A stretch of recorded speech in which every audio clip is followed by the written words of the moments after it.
Hello, everyone, and Happy New Year.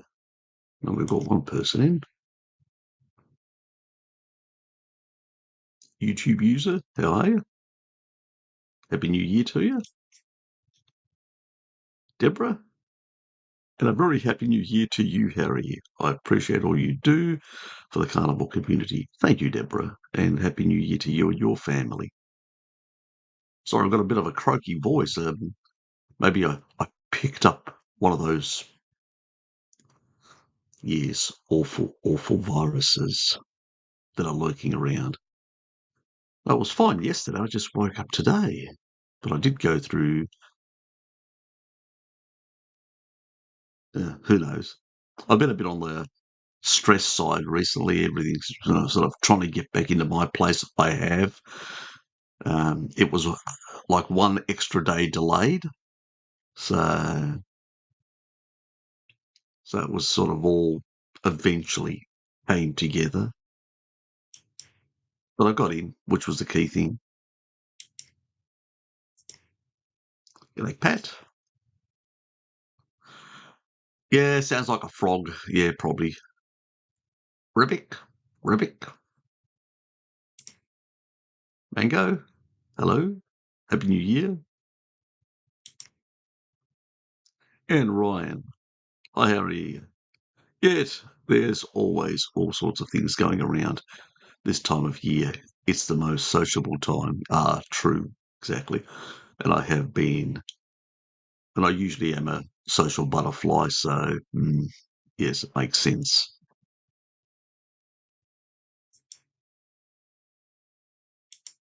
But I do feel Shah. Yes, stateside. Good evening to you as well. Yes, it's morning here for me on the other side of the globe.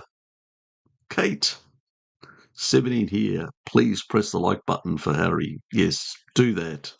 And Happy New Year to you and your family. Yes, press that bing red button. No, don't press the red button. Just kidding. Scotty. Yes, good morning to you as well. Another Aussie.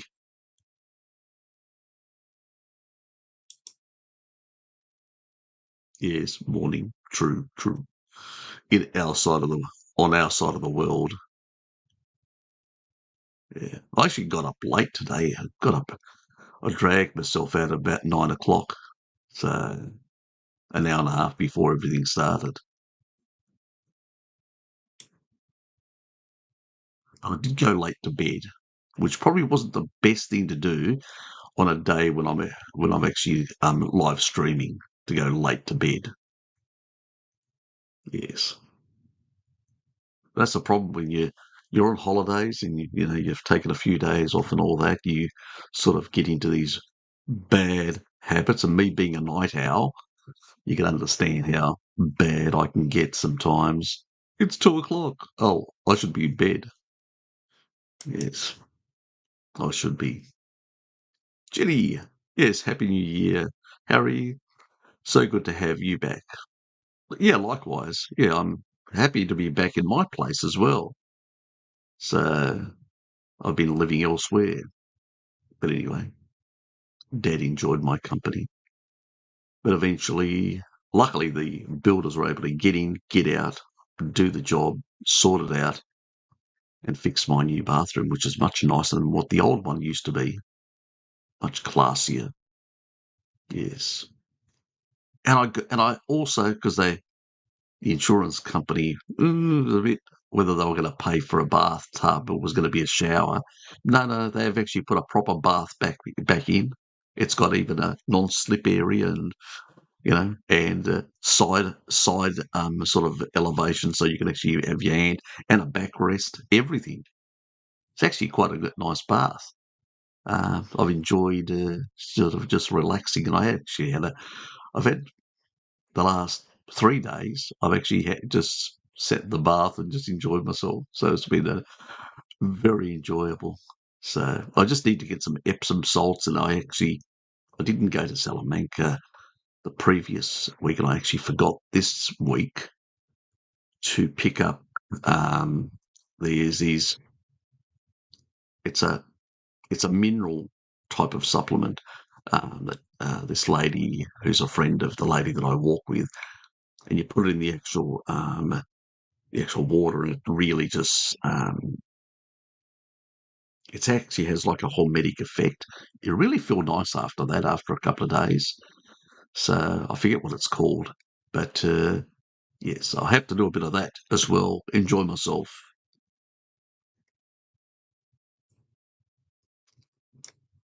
So I'm looking forward to getting back to some of my other habits.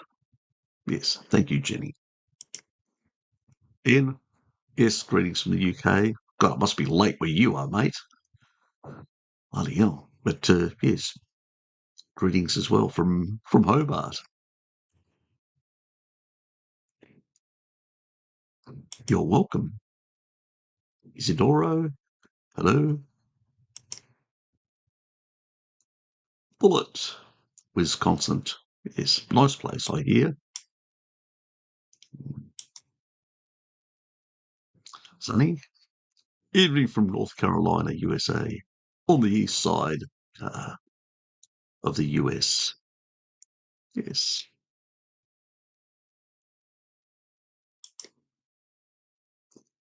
Todd Olinger, Happy New Year, Harry, and all. Thank you. What else do you have to say? I slept poorly last night. Had some sausages from Coles and didn't seem to agree with me. Oops, yes. Maybe they had MSG in them or something like that. Sometimes, the new codes, you've got to be very careful with the new codes because they have changed some of the codes. And so you have to bring yourself up to date with the new codes. So if you see a code that is unfamiliar, Google it and find out what it is. Um, I've actually had to dump and abandon a number of uh, things like that for that exact reason. I've actually found that I can't find one sausage variety. There's only one that even they've actually altered it slightly, which I'm not happy with, but it's sort of the best, and it's a local Tasmanian one from the northwest. So it tends to be grass fed, but they've changed a few things, some of the extra peppers and certain things, and I'm going nightshades, and I'm going, why? It was a nice sausage. Why did you alter it? So yes, I actually tried yesterday a very spicy, peppery thing, and I can tell you it actually. I felt a bit of warmth down below. You know what I mean? So it's yeah. So I've actually noticed, even though that I had better capacity with peppery stuff in the past, I've noticed as I'm moving forward, I've got, you know, when I occasionally do it, I do notice the difference. So yeah, we won't be going for that um, salami again. Let's put it that way. And that was yesterday. So yes, we'll leave it at that. We won't go into details. Harry, have you been keeping up with Whitney Webb's work? I watched her interview with Glenn Beck. I've been keeping up with no one. I've been looking about a bit of geopolitics stuff and a few things like that, but I have really kept up with nothing out there in the carnivore space for the last month or so. So really, I think Bart's in the same boat. I've really just completely ignorant of what's been happening. If I learn anything, it'll be from you guys telling me that, have you heard about this, that, and whatever else? Weeks, X, which snags? Kate's calling you out, Scotty. Ryan, do you know about supplementing inositol yet? I've combined a little with my taurine, potassium, magnesium supplements and low dose, which helps me wind down in the evening. Yep, yep. Look, I know that some people use it for similar purposes and for other reasons. Yep, but and sometimes you can actually get like a combo between choline and inositol, sort of combo. So out there as a supplement. So there are, uh, you know, combinations of that sort. Well, what can help with asthma?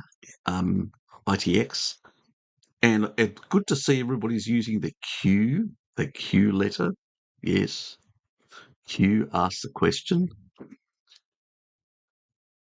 It's an inflammatory lung disease, obviously, and there's a lot of reasons it can actually. So if you don't have, let's say, your um, your tonsils, for instance, you can be more prone to things like that if you're not consuming. There's a number of the B vitamins and fat soluble vitamins that can also make you susceptible.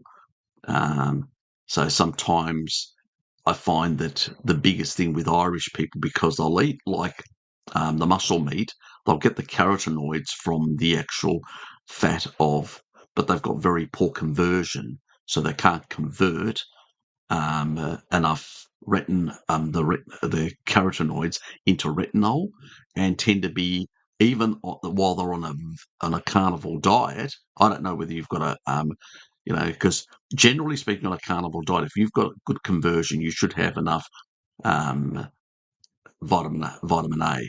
And vitamin A and vitamin D are cofactors to regulating the collagen degrading enzymes inside the lungs. And if they get out of control, the key one is vitamin D, but the secondary cofactor for the lungs, for the breasts, and for the prostate is vitamin A.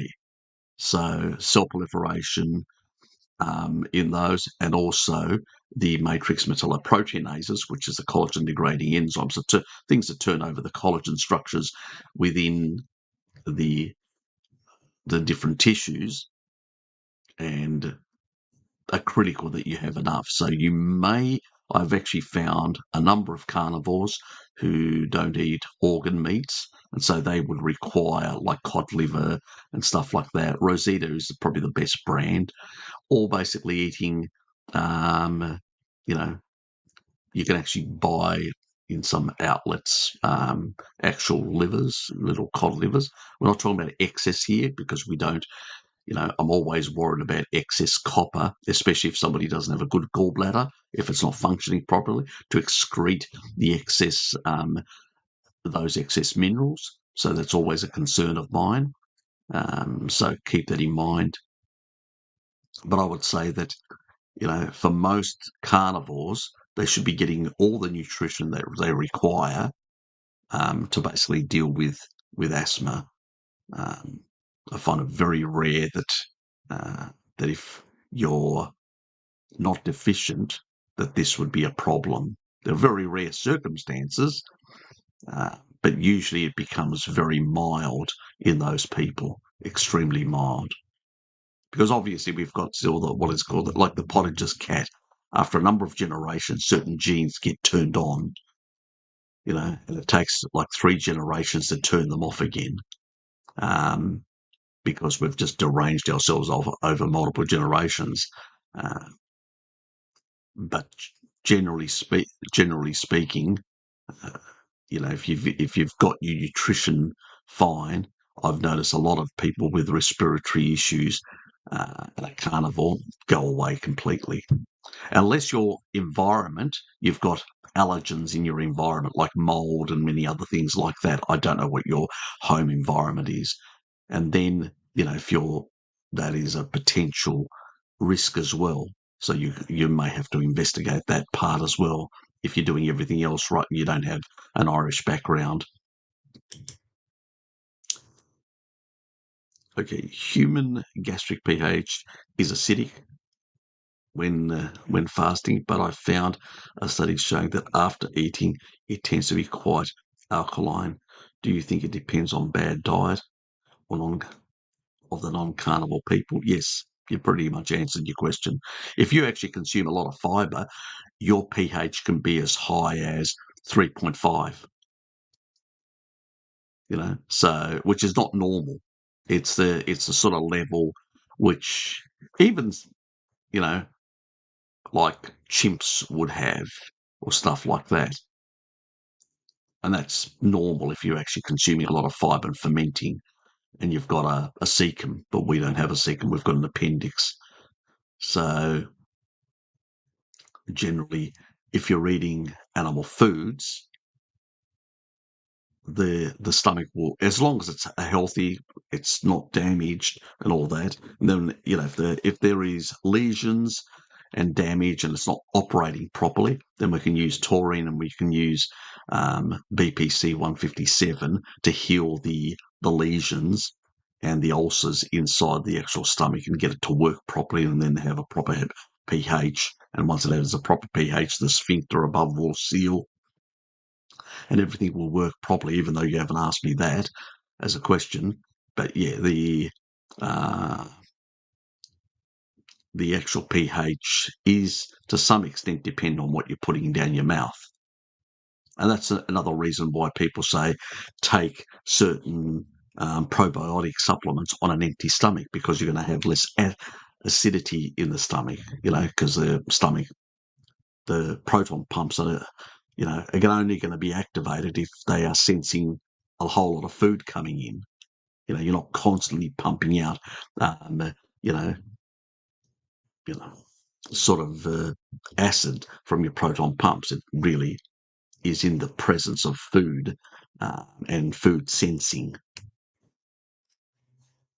So if you, give the person certain types of foods, it's going to have a certain effect, because there are compounds in food that actually the body can sense and then respond to. And it's the reason why you know a lot of vegans and vegetarians end up with either yeast overgrowth or like candida, or they end up with bacterial overgrowth, which is SIBO, small intestinal bacterial overgrowth, again, because of the lack of bile and the lack of, sufficient, producing sufficient acid in the stomach. And so that's why it can actually migrate through the stomach and all the way to your mouth. So it can actually go everywhere. So to a large extent, yes, the pH does play a role in keeping, and then through the small intestine, the bile cleansing all the way down to the top of the sphincter that goes into the colon. Very little goes there, and most of it gets recovered. And so that keeps those things under control. So pH is important, and bile production is also important to basically keep those areas lower in bacterial and yeast sort of organisms. So all that plays a role. Your whole digestive tract, from mouth to anus, plays a role in how they all work, which is really important. And so what you eat does affect those areas. So if somebody's more vegan, vegetarian, they can definitely, derange the way their stomach functions.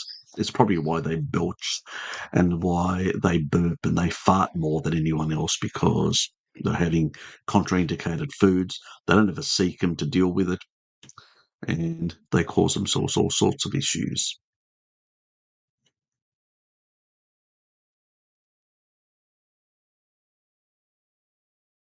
Yes. So there, also, there are better studies that actually look at other populations, but they're much earlier studies, old studies, in the 1950s and 1960s and all that. All the new studies are looking at, modern people that pretty much have got derangements all the way through and are very unhealthy. And so, yeah.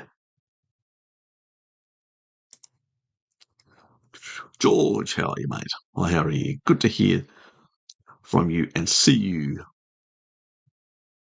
see me more. Have you been keeping up? Your hair is looking darker. Is it? Maybe. I don't know. Um, my hair isn't actually like grey, even when I get photo bleaching. I have been wearing, okay, vanity purposes. I have been wearing my hat a bit more often out in the sun. And so I've actually been sustaining slightly less photo bleaching. Call it vanity, whatever. You can criticize me. You can still see I've still got a few here and a few here, sort of lighter, and a few up here on this side in particular.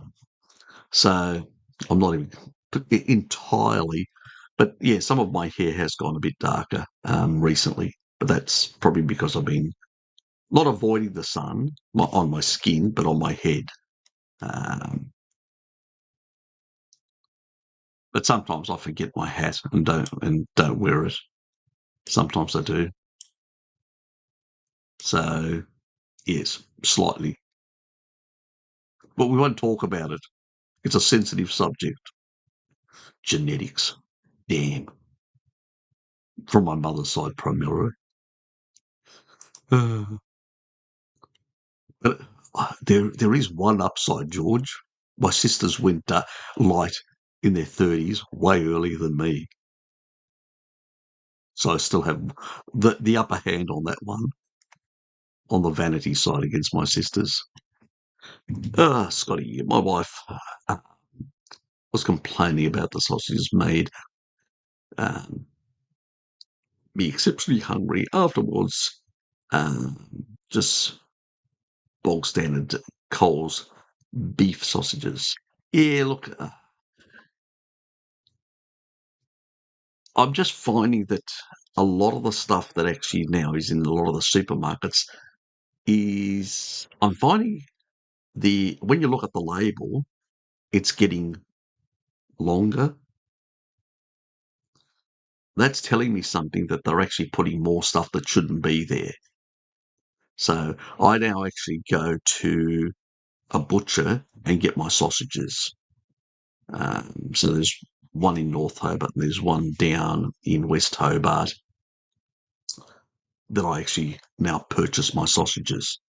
And I also, from the IGA store, I actually get some really nice sausages, which is artesian sausages from down. So I've become a bit selective. I've become a bit pompous when it comes to sausages because the problem is with a lot of the supermarket ones, they just have too much crap in them, I find. And it's the only way of getting away, you know. So, yeah. Invite is biohacker reverse to reverse glycation quickly. Have you been doing the honey stuff, young man? God, a couple of Hail Marys, go and whip yourself and do that. That'll sort you out really quickly. You know, it may not reverse it, but at least it'll be funny for the rest of us. God, yes, you've been doing some indiscretions and honey guzzling. Is that it? Okay. Well, simple. What's the best anti-glycating supplement that we can take? It's taurine, after all. It's the one that reduces glycation, even with beta amyloid in the brain, everywhere. It does it endemically. So that's the quickest way. And the obvious way is don't consume honey or anything that actually does cause the glycation.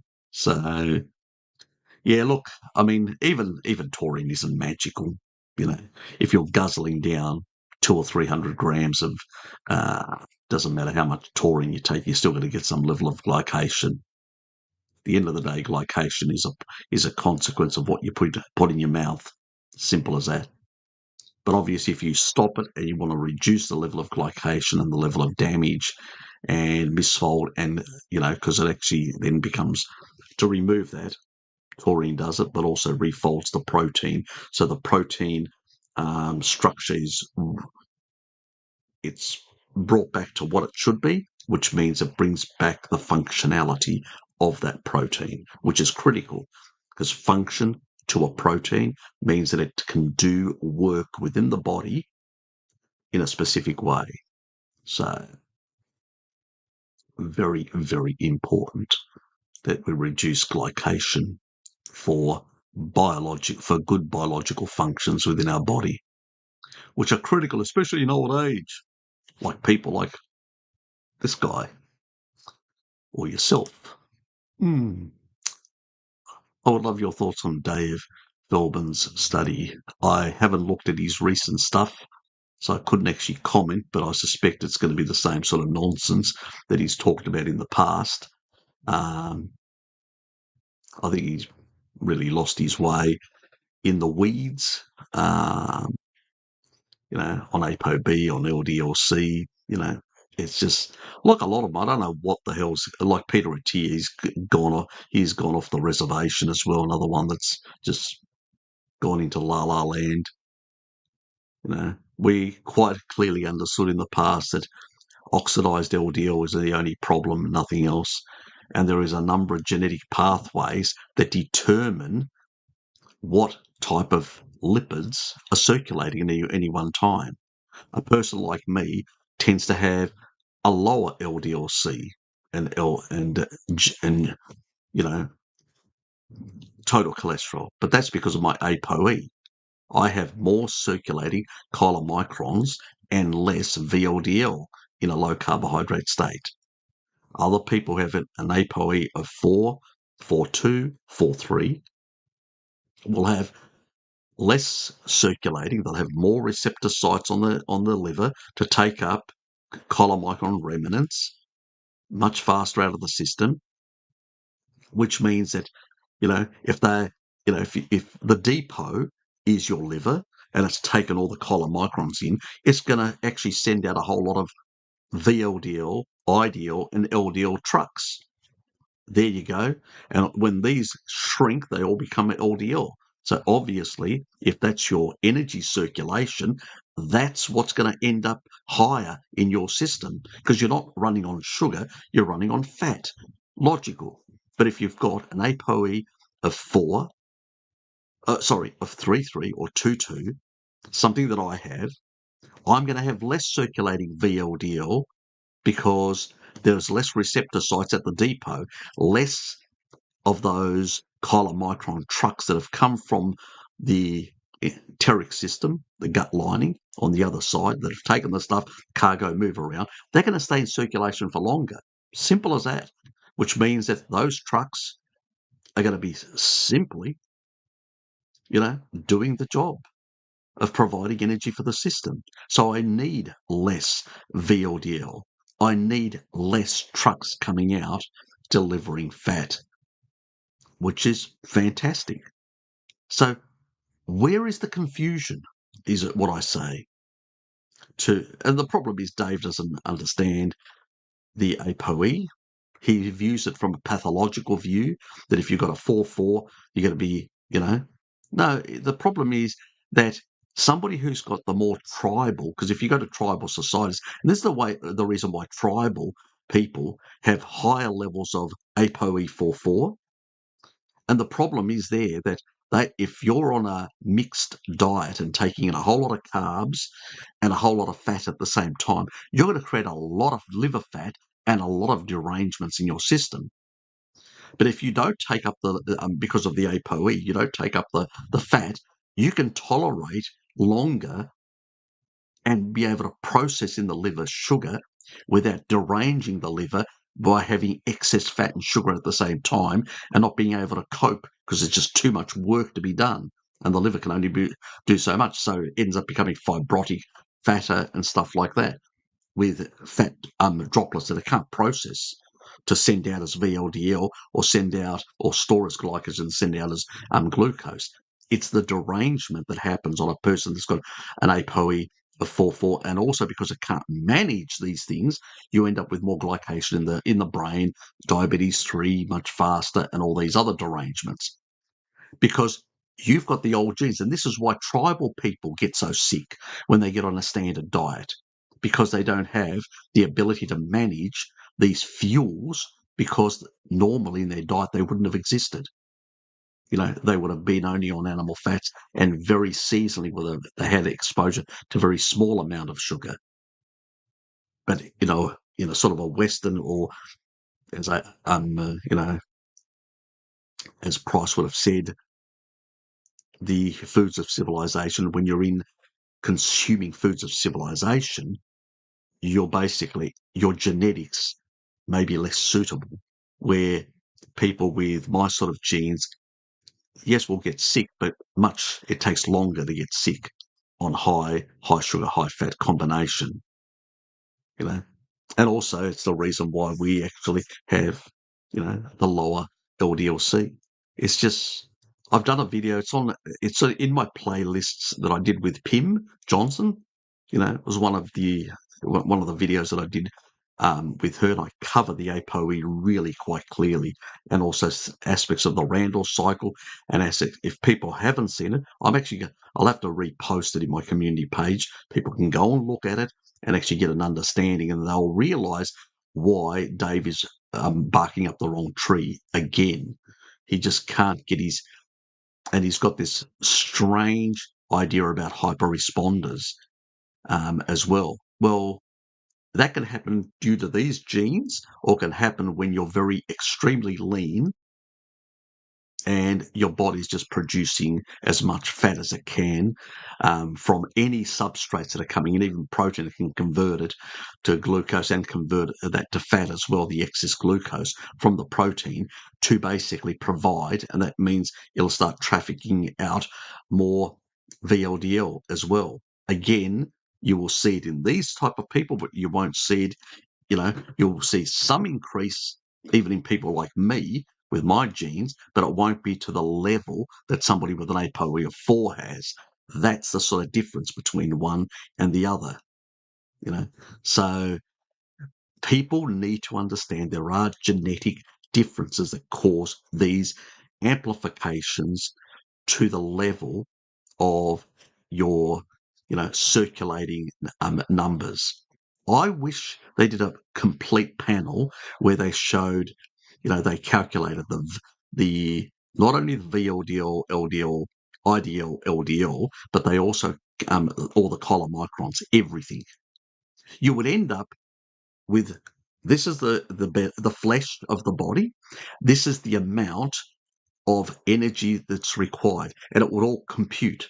And you'd actually see that all these lipids that are moving energy around, they all sort of compute in the quantity. And you'd say pretty much the same as just trafficking in different trucks.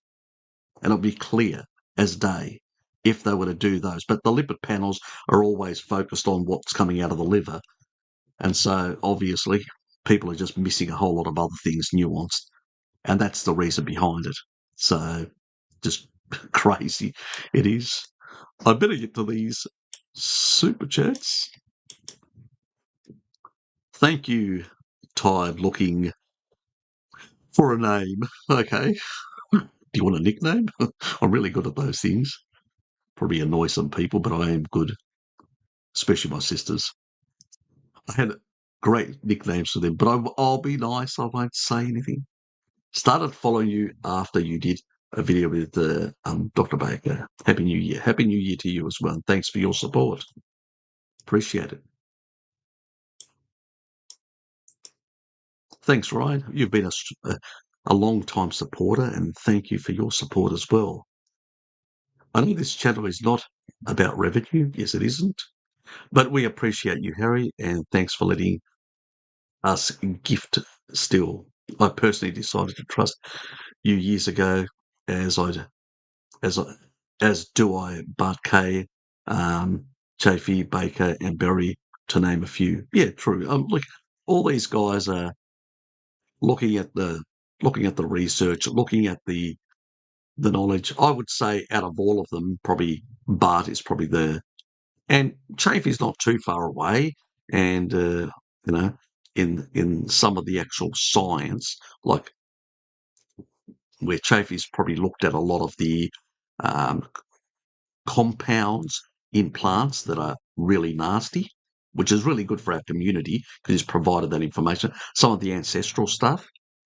Bart is really good at on the physiology start and all, statistics because he's a statistician. That's one of his advanced degrees because he was a professor. He did statistical analysis as a professor and also cardiopathophysiciology. It's what attracted me because I had my heart issues a couple of 13 odd years ago.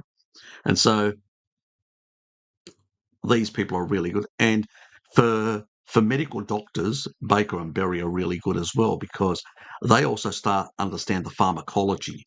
And so people can go and actually ask them. I mean, I do, and so does Shay, Bart to some extent, but we're not, like we don't have the medical knowledge and experience that these people have when it comes to side effects of certain meds. We know the general stuff about side effects of a number of meds, but they can specifically tell people, the issues and why they need to get rid of certain things and like that for the layperson. So if you bring a family member that tends to respect, a doctor more than anyone else. I basically to some of my relatives, I'll say, well, why don't you check out this doctor? Which I know they won't listen to me, but I'll direct them to these doctors and say, well, why don't you listen to these people? They've got something to say, and your other doctor hasn't actually come up with any solution for you. So why don't you do that as well? So yeah, it is important that we have a lot of mix of people that look into and investigate things and are interested in actually teasing out a lot of things. I'm sort of more into the biohacks, into looking at novel solutions and stuff like that that a lot of other people don't look at for whatever reason.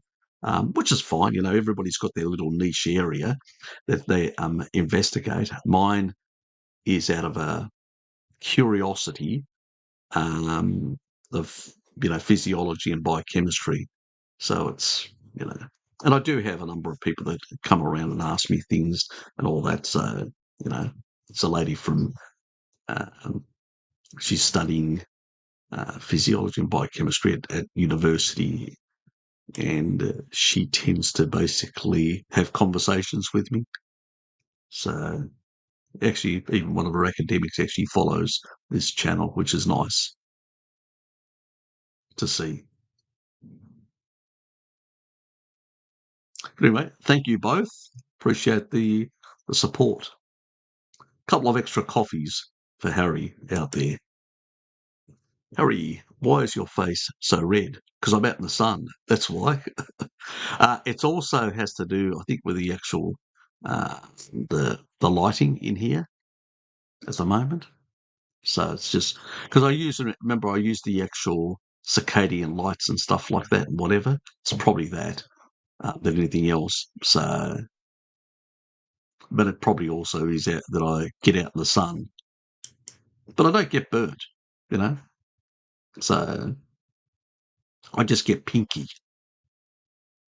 I am fair skinned, and at the end of the day, the problem with Australia is because of the way the Earth is on the axis, the the sun is more intense in the southern hemisphere. We're really not designed for this part of the world. We should be back to like the indigenous people here. We should be basically black to withstand this higher solar radiation. So, and I don't wear any sunblock whatsoever. But technically, I'm out for hours, and the thing that protects me is my higher retinol level that I intake, and also, my B3 that I get then out of that nicotinamide sort of as a byproduct of niacin, and that actually hydrates the skin. It actually protects me. But I do get pinky as a consequence of being out in the sun continuously. You can see my fingers; they look much lighter. So yes, it does make a bit of a difference in that regard. It is the lighting as well that's making it worse, but it is again that we're not suitable for this environment. And but I'm not going to put chemicals on my face. And I usually recover. In winter, I go very light. Again, my skin goes very light because we get very little UV in the winter months in Hobart. So it's the complete opposite. It's like one extreme to the other in that regard. So that's pretty much the reason, uh, Pat. Anyway, let's move on to Ryan. I'd introduce inositol going through quite a stressful time. It seems helps dial my overthinking. That's what a lot of other people find. You know, it's usually they do the combination in inositol. They usually can get a single supplement with choline and inositol in it, and then they combine it with taurine, and some even put a bit of magnesium in, and they get the sort of synergies of all four.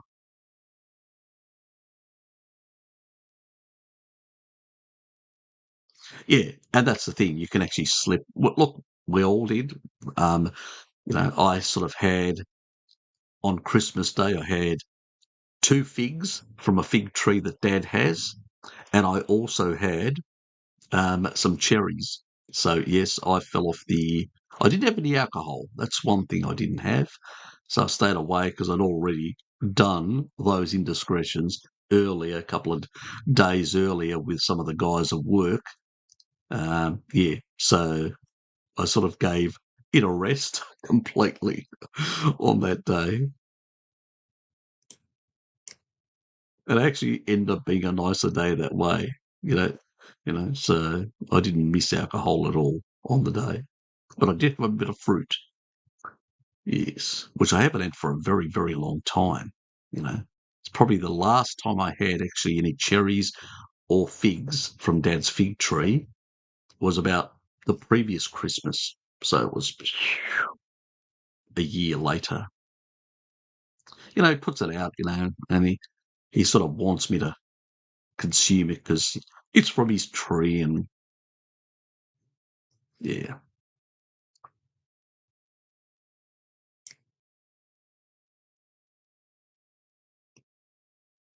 yeah, yeah. Look, if you've got an Irish background, yeah, you can be a bit more susceptible to sort of genetics that you know don't allow you to convert carotenoids very well. So that's always an issue. I reverse glycation quickly, spinning 10 seconds. 6 to 10. Thanks, Sonny. Uh, we all have our solutions. Yes. Well, it was a great result to kick reductionists like a tier. Yes. Would need to track it compared to a similar group of yeah, the hyper responders. Look, the lean mass hyper responders,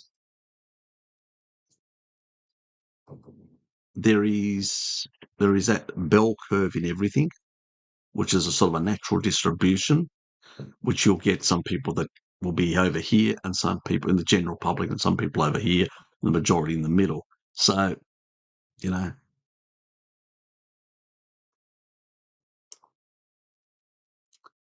perhaps Ivor Cumming works on his Widowmaker documentary.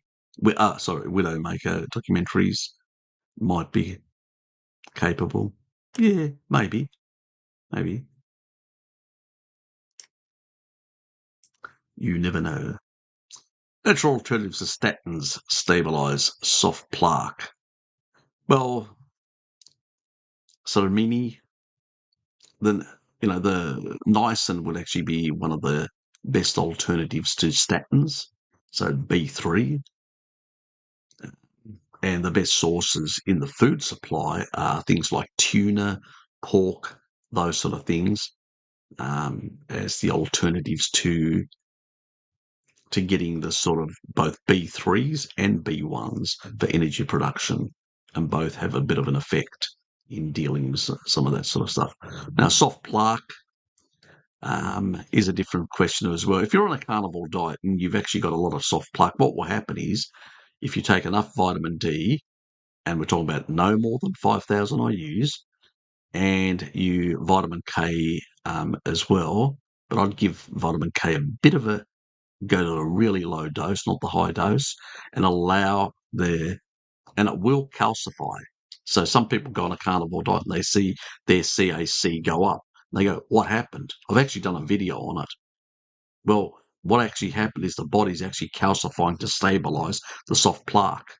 Now, you can use a statin for 3 to 6 months as a short term, and you take coenzyme Q10 because it does affect energy production. The statin is a mitochondrial poison, and you can take it for that because what statin does is it, even though people talk about the anti-inflammatory effects of statin, that's pretty much irrelevant.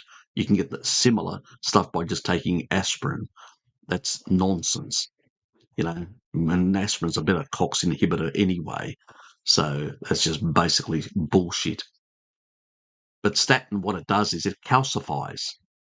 If you want to really calcify, if you take a high dose statin, you will cause massive calcification in your arteries, and your arteries will become so stiff that your blood pressure will go up. You'll have to use blood pressure meds.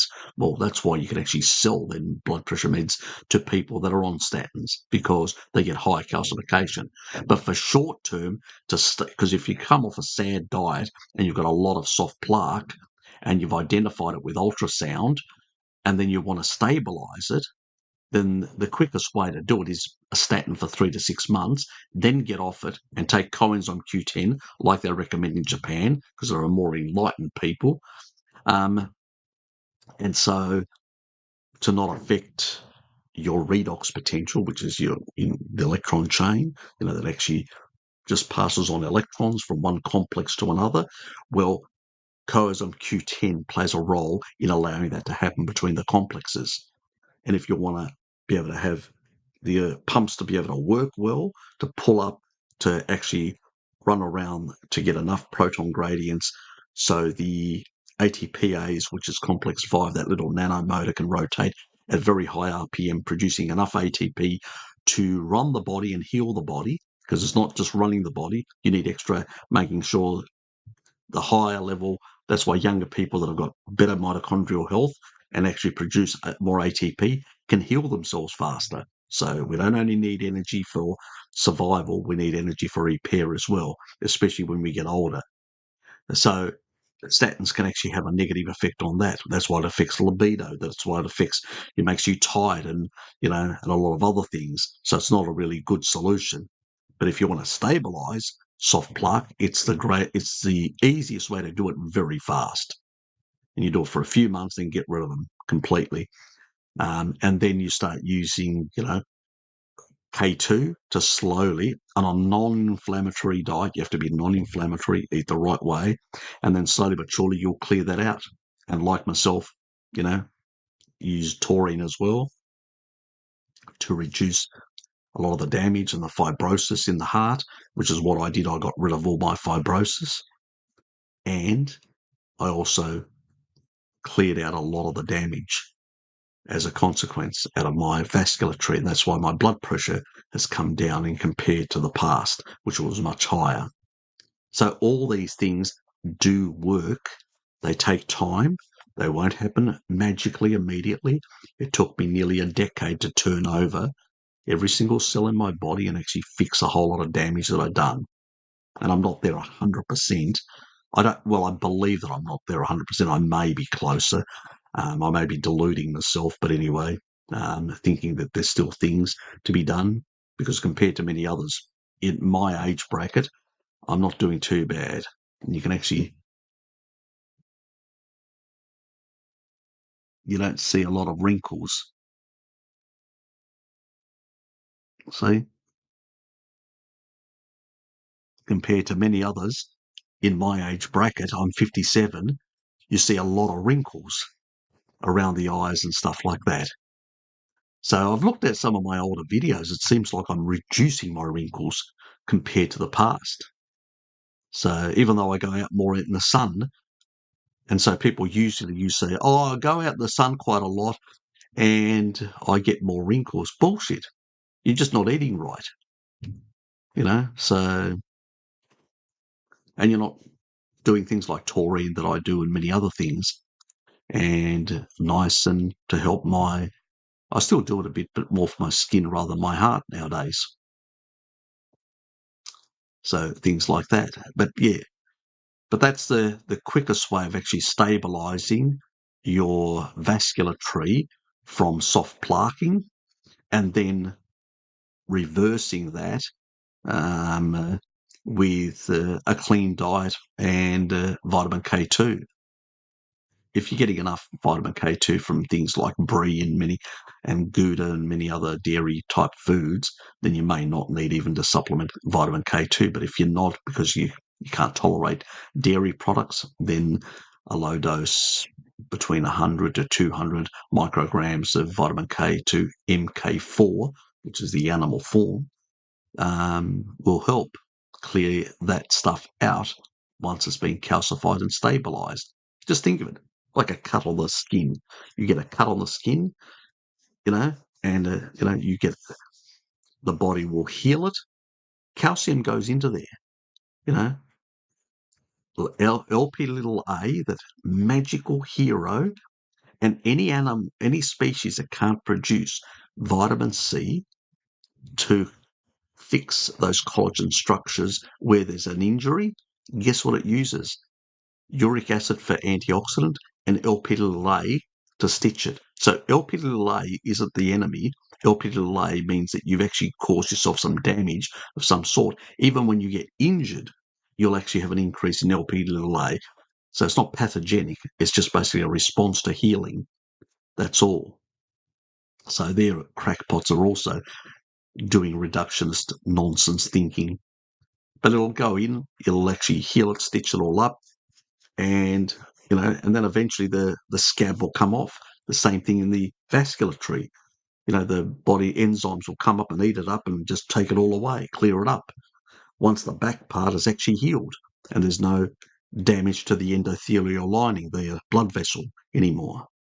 But that's as long as you're not putting more shit in crap that's causing inflammation and damage and accelerating the creating more lesions and more damage to the endothelium and actually growing the sort of, it actually elongates and sort of grows outwards.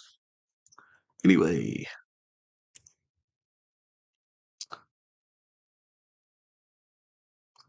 I think there's no too much saturation going on in your settings. Maybe. Look, I've got a new laptop, and maybe that's the case as well. So I haven't actually played around with the settings. So I'll have to look at the settings. It may be that, because I've got the blur thing and all that going, so it could be that as well. Because if I look at myself in the mirror, I don't look like this. So I just think that it's probably, I haven't actually sorted out my settings on my new computer. So I'll have to look into it. Because I'm using a different camera. I'm not sure. So,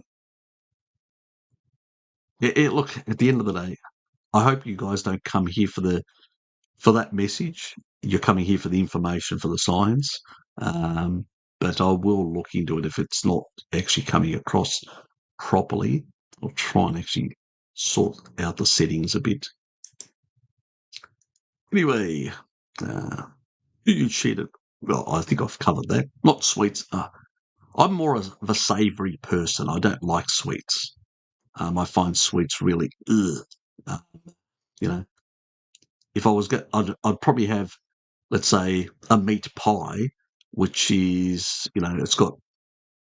If I was going to cheat with anything, it'd be probably a meat pie, which has got phyllo pastry. So more glucose. I'm not a sort of person that goes for the sweet stuff. Probably the only thing that I would do wrong would be with ice cream. That's probably the only, and even there, usually, if I do that, which is a local Valhalla, which is a sort of a quality ice cream, and they've got a low sugar one as well. Um, So it's from locally grass-fed animals, and it's a sort of a quality one. But that's probably the only indiscretion that I occasionally may have on the sweet side, that is. But no, this Christmas it was a bit of fruit, and it was Dad's fruit that he grows himself. The 2 figs from his fig tree, and some cherries that he bought. Tasmania actually grows cherries. It's actually a cherry producer, just for those who may not know. In the new year, um, is 800 grams of beef a day a lot? John, depends how big you are. I don't, uh, if you're 6 foot, probably is fine. If you're, like 5 foot, it may be too much. I mean, so don't know. So it depends on your size as a human in that regard. A lot of daily, and I feel I need more. I also eat 4 eggs a day. Look, if your body is craving for more and you're a big bloke, um, you know, and also your body may be healing. Hello Kitty, which is one of my neighbours, she was like ravenously, she was just eating more and more meat and stuff like that, and she was losing weight, and she was going, well, I'm eating more and more. And I said, and my body's asking for more. But then eventually at some point, she had actually fractured her arm as well, because she had been on a sort of a vegetarian type near vegan diet before. And as she shifted and started consuming more and more and healed her body, and her injury healed as well, um, her appetite started dropping off, and now she doesn't eat as much. So she's not as ravenous. So if you're new to the thing and your body's still healing and trying to fix things, remember all these enzymes, all these little polypeptide proteins that actually transport things and do things in the body. Your body needs extra protein to be able to synthesize those, transcript them, as they say it in the science parlays. But yeah, to synthesize those things, to be able to do those um, processes in the body. So you may need more material if you're healing, and that's your body saying, I need more. So I would give it more in terms of being able to heal itself. You'll get the satiety signaling. Once your body ceases to be deranged, you'll start getting the satiety signaling telling you, yep, I'm fine. As long as you don't put other things in, like sugar, fructose, other things in, that derange your satiety signaling, you should be getting natural signals that I need more. And it's the same thing with the Maasai. I've got a video that I did recently, last year, this year, I mean, that actually covers a Maasai, and even the elderly, when they actually get sick, they give them more protein, which is obvious to me that you're going to give that person more materials to heal their body and fix their body. It's logical, but it's not logical to anyone else out there, unfortunately. So if your body requires more material to fix itself and heal itself, give it more. So burns victims, when people get burnt, what did they used to do in the past that they don't really do as well? I think today's practice are poorer. They used to give them powdered milk, like massive amounts of protein. Why? Because they knew that the body requires all those amino acids to be able to heal itself, to repair itself, because there's so much tissue that's been damaged that needs to be turned over and repaired. How come they understood that back then and everybody nowadays doesn't understand that? So, yeah, listen to your body. If your body's craving for more meat, give it more meat so it can get the aminos that it requires to fix and repair itself. So Now, if you're lean, very lean, and you're eating lean meats, your problem could be, just remember that, could be you're not getting enough um, fats in to support your energy requirements. So that could also be an issue. So you need to consider that. I don't know what your composition is to be able to advise you.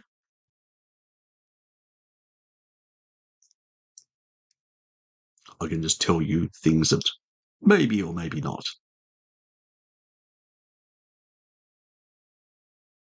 Oh, thanks you, George. Thank you. God, that's why I love George.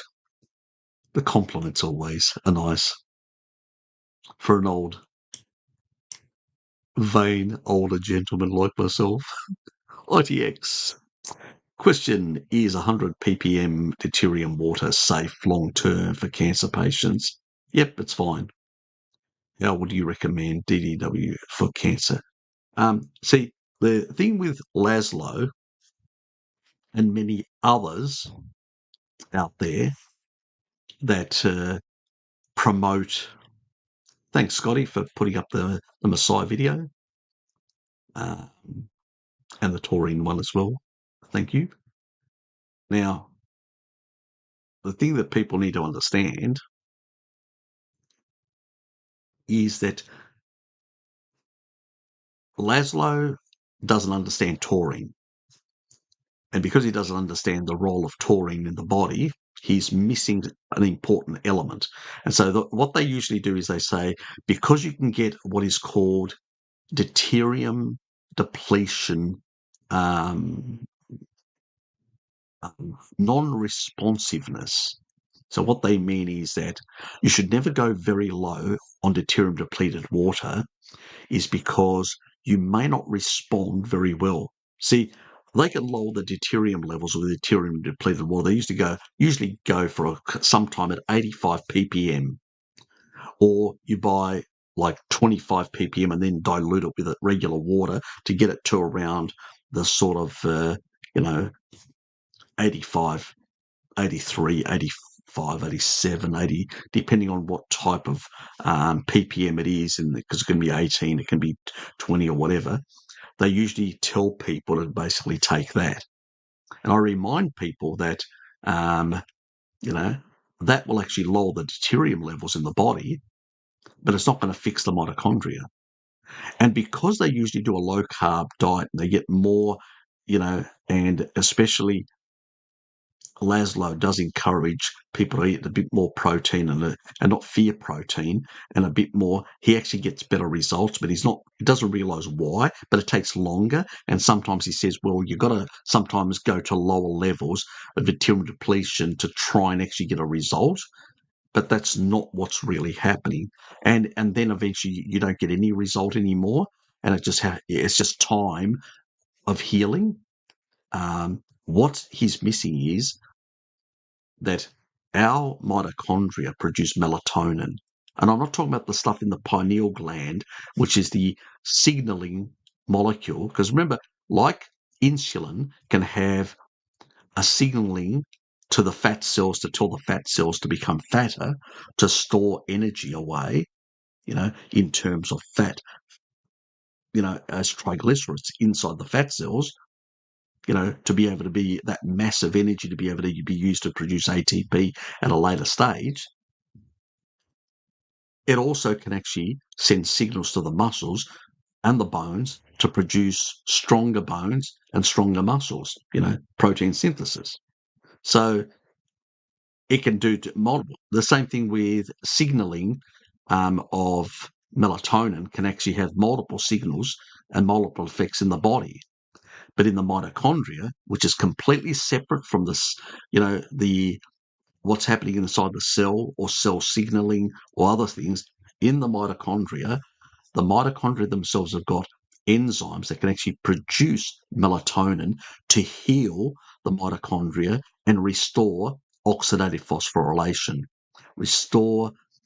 shift the cancer cell back into a senescent state, downregulate the oncogenes, and actually because now because the Warburg effect is basically that you can't achieve oxidative phosphorylation, the normal respiration, in the presence, and you ferment and produce energy in the presence of oxygen in the mitochondria. But once you've actually reversed the system and you've healed and repaired the sort of mitochondria, those ATPase, those little nanomotors that produce ATP, and you restore energy production, the cell gets a signal and goes, we can produce enough energy. You don't have to ferment anymore. And the cell goes, oh, and it can shift back into a senescent state. And with taurine, you can actually tell it to apoptotically go away and die. But that's another issue. But at the same time, what happens is taurine, the missing link that these people are missing, actually is the key element that is required for that enzyme to work. So if you don't have enough taurine in the system, though, that enzyme cannot produce the melatonin. So how much melatonin, how much repair you achieve inside the cell all day long is dependent on how much taurine is in your diet, which means how much animal foods you're eating, the flesh of animals, to get that taurine to support, and also the methionine to support the enzymatic pathway. But over 65, that enzymatic pathway declines. And by supplementing, we can alleviate that decline and provide sufficient to support those enzymatic pathways, which will support better energy production, and better energy production, better cell viability and membrane stability.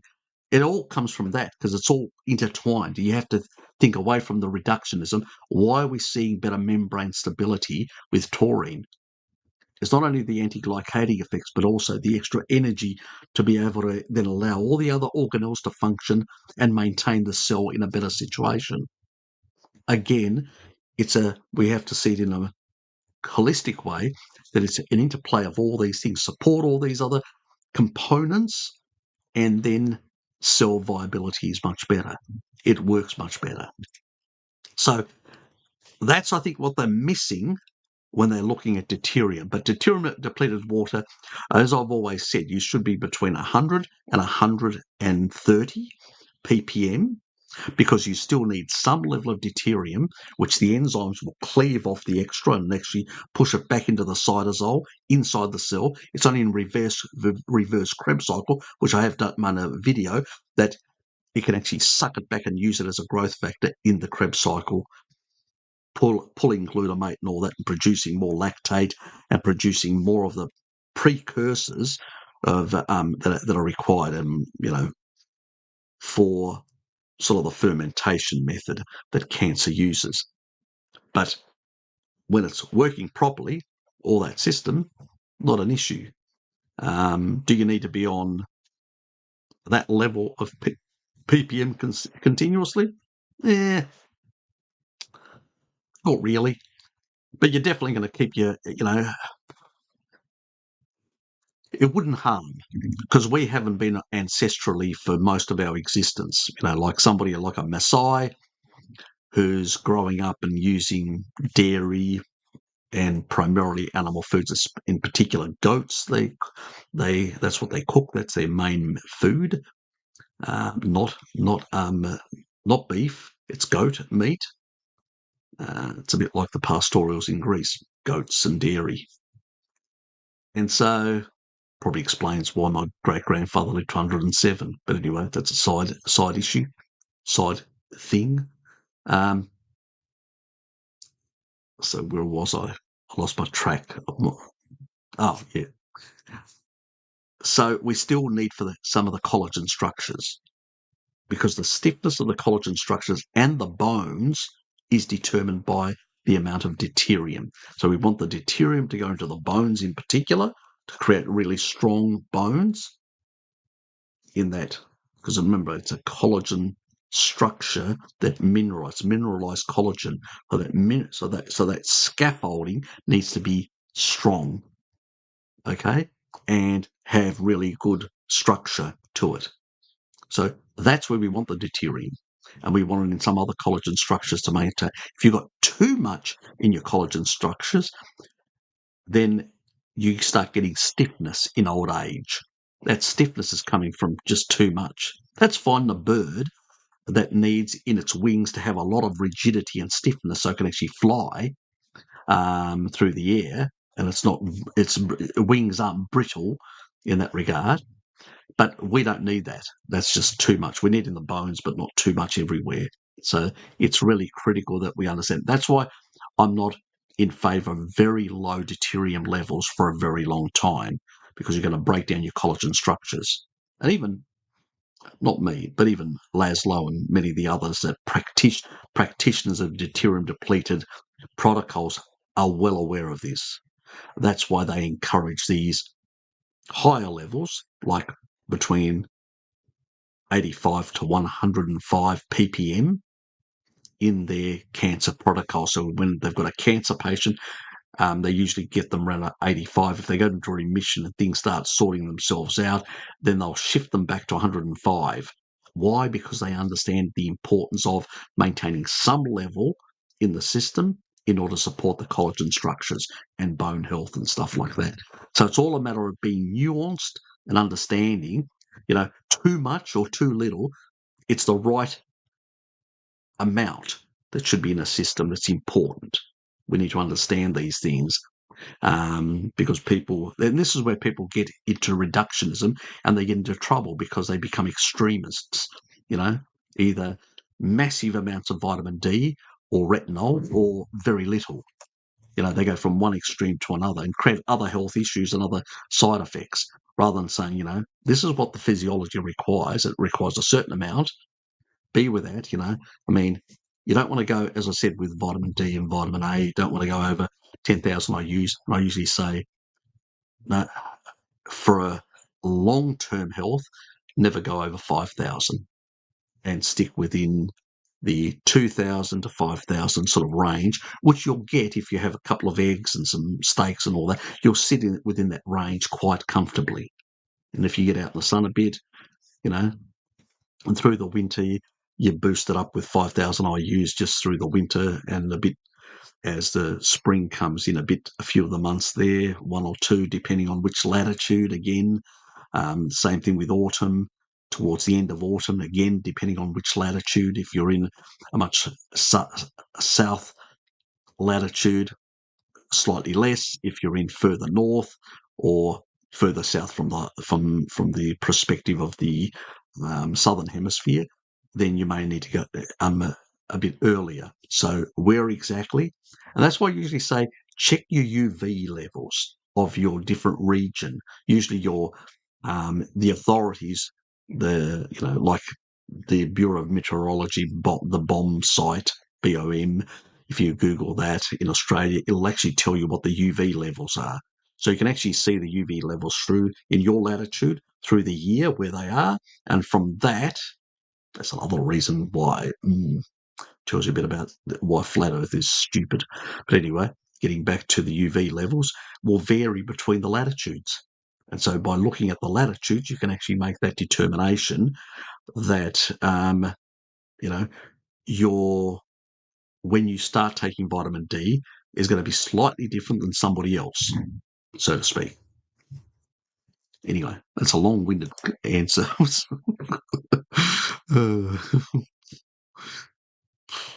That's the honey stuff. God, I'm way behind as usual. As usual, even Hagen Organic Snags are being filled with pea protein. Yeah, I've got our snags made from Cherry Tree SE Melbourne, which is what goes into them. Pricey but less crude. That's true. I do the same thing.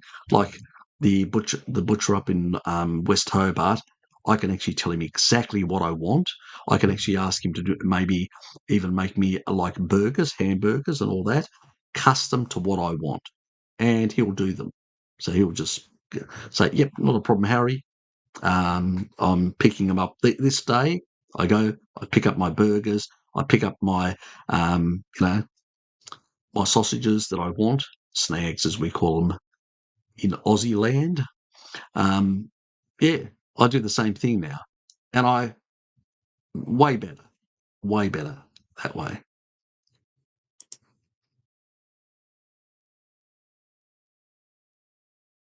Yeah, well, traditional hot dogs, forget it. You're not going to find any of the brands out there. They're all crap. But some butchers will still make old English hot dogs. So mine does.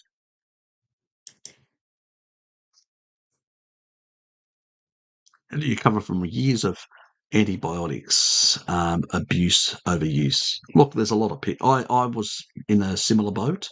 So, but I've found that once you clean up your diet and I had to use the Dietary.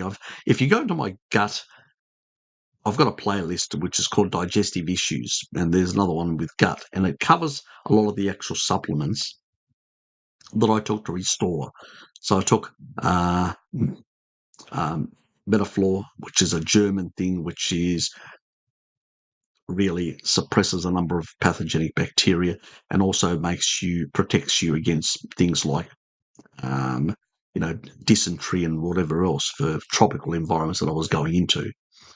And then I get a lot of them in enteric capsules, and so to try and repopulate back some of the healthy ones. I did also kefir, but I did the Ruteri protocol because it was one way of suppressing some of the pathogenics, and then with a healthy diet and some, getting some lactobacillus back in and through the dairy products and through fermented products like kefir and all that, I was able to restore a better microbiome. It takes can take a few months, but it can be done in that regard.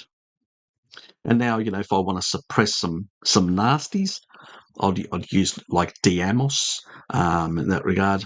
Also, taurine regulates inflammasome in the gut and prevents a lot of this sort of stuff from happening. And so there are things like that can help uh, to improve the way your gut sort of works over time. So, but one thing that I found is, once you get on the good nutrition, things start improving. Yes, and you don't need to put it twice.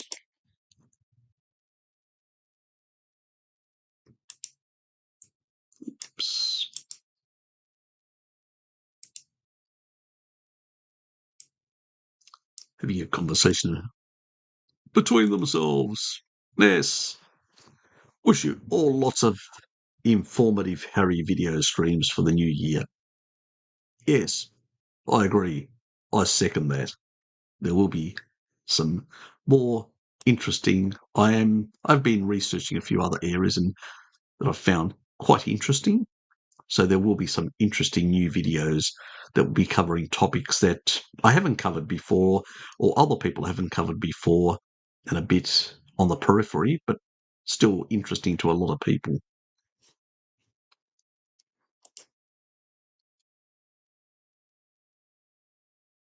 Yeah, me too. Yes, yes, yes. Sort of. I've noticed my chest is a bit stronger and my muscles are a bit. I'm still only training once a week, but I am. Yeah, I'm getting into the habit of doing a bit more than I was before. So I want to build up a bit. I've built up my chest quite a bit. I want to build it up a bit more. Um, my partner, she doesn't really like it, but anyway, I don't care. Anyway, BBBE, BBBE. I've got no idea what BBBE means for 3 months. Only feel 80% energy and muscle. Try to cramp and would supplementing taurine be the best? Yep, usually fixes most people, because if it's electrolyte and all that. But what does BBBE mean? I've got no idea. I've never heard that saying. Can you sort of put it in the actual? Because I've got no idea what it means, mate. Honestly, I'm maybe I'm old. I'm 57 and probably old fashioned when it comes to a lot of the acronyms or the modern ones. There's just too many that are appearing nowadays. Beef, butter, bacon, eggs. Okay, okay. Uh, oh, is that what it means? Okay. Uh, Thanks for enlightening me because I had no idea.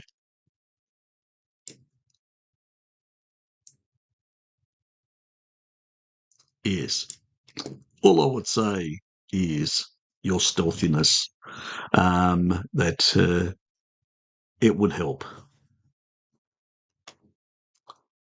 What was the best nutritional question that came your way to the 2023, and what are some unanswered questions of your own? Probably the unanswered question. Probably nothing that really nutritional question that really sort of jumped out at me um, of anything because I went through paleo, I went through all these sort of things. I sort of answered most of those questions myself. But probably the unanswered questions would be when it comes to physiology, certain pathways in the body in terms that affect uh, the sort of the cleanup of the body. The like I've discovered some stuff in terms of amplifying the effects of, even though I haven't done the video yet, of fasting and a few other things. But there are still some questions on certain levels of biohacks when it comes to the brain and to other parts of the body that people are speculating, but I'm not convinced. And I'm still trying to understand whether there are specific dosing or compounds or things that you can do to more rapidly sort things out. Now, I still see that there is, even in those arguments, there's a limitation. Many people they go, oh, this compound will do this. And I go, well, calm down, calm down.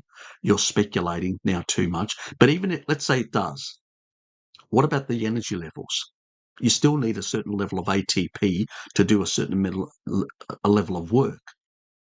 Like anything, every single system, both a biological system or an economy, needs energy. If it doesn't have enough energy, it can't do a certain amount of work. As you get older, less energy because of damage to your mitochondria. So it's it has to be within that sort of. Well, I thought I clicked that. It has to be always within that understanding that a foundation of any system, in order for the system to work, has to have a certain level of energy that allows it to do a certain level of work. Now, what type of work happens in that system? That's the question that really interests me. Now, how can I use certain things to push certain pathways or get a slightly better advantage? These are the sort of esoteric areas that I'm sort of looking and investigating at the currently. So that's probably, I'm still looking at some of the stock standard and nuancing them beyond what I've done in the past or other people have done. But then there are some new esoteric areas in the periphery that I'm also investigating. But I haven't actually made up my mind. Um, I have to really study things quite deeply and from a lot of different angles to be convinced about certain things. A lot of people they learn something new and they think that's the new thing. I learn something new and go, could be right, could be wrong. And that's what a proper scientist, even a citizen scientist, should do. Should never just accept something at face value, even though it may sound plausible. Is it? Is it always? Can it be under certain circumstances and not under other circumstances? Has the person misunderstood or seen things, that they thought they observed, but they didn't? was is there supporting evidence to support that observation or that measurement? Like additional other people have looked into it and come up with similar conclusions or have derived similar data, which is even more important. So I'm always sort of scratching my head. I mean, it's like I was just looking at some guy that I know that Bart's in the past criticised, and he was looking at certain compounds, how they affect, and there's sort of when you look at the graphs, he was making certain claims again. Probably Bart will pick up on that and have an attack video on him, but you look at the actual bars, they're quite spread, and they were actually using really small bars deliberately to try and make out that but their scatter plot or their dots were actually even when you were taking the supplement were even worse than. I'm not going to say it because Bart may make a video of it, but I'm going. You're actually claiming this. You're agreeing with this. Oh, I notice a bit of a difference. But the bar's actually wider, and some people are responding more, but even on the placebo more than others. And they're little bars that those little, the line bars. When you've got a more scatter, a wider distribution, they're supposed to be wider, indicating that the p values and the p values are actually quite low. And I'm going, very poor. I mean, one of them was actually like, 0.058, because when you've got like the p-value of 0.001 or 5 sort of indicates that it's a likelihood, but if it's 1, it's definitely the likelihood that it's anything else is unlikely. But when you've got, really poor p-values, you go, well, it's bullshit. There's, and the massive distribution, they've actually got these little bars on every single one of them, and I go, well, that's not the right way of actually just showing those bars because you've got all these dots all over the place. It should be much wider.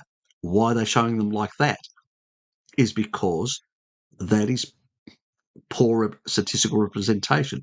And they're doing that to sort of so they can actually make the argument that more dots are above, and so it must have some level of effect. I'm going, no, it's probably genetics or whatever else, things that haven't been accounted for, why that, some people are responding better than others. But yeah, it's just sometimes nonsense, these things. And so when I look at this sort of stuff, I go, yeah, that's just garbage. I don't waste my time. I just do not waste my time whatsoever. Bart does it because on his channel, he likes to do these attack videos on these people that are doing really poor statistics. And coming and making conclusions which don't even exist. They're just making up shit. So, but my questions will be in these sort of areas that other people don't look into that may potentially hold some sort of biohack benefit, even if it's not a large one. Over time, if you do a bit of good every day, maybe you'll get a benefit long term. But I'm clear about my speculations. I never regret any not drinking alcohol. Look, I don't have regrets either way, but I will do it for social reasons. I regret it after, but I still do it. As I said, I'm a bad social butterfly. Anyway, you still no, I actually I've had enough of the kombuchas. I stopped taking them. God, I can't even remember now. It's quite a few months. I think I had the last kombucha, the low bros kombucha.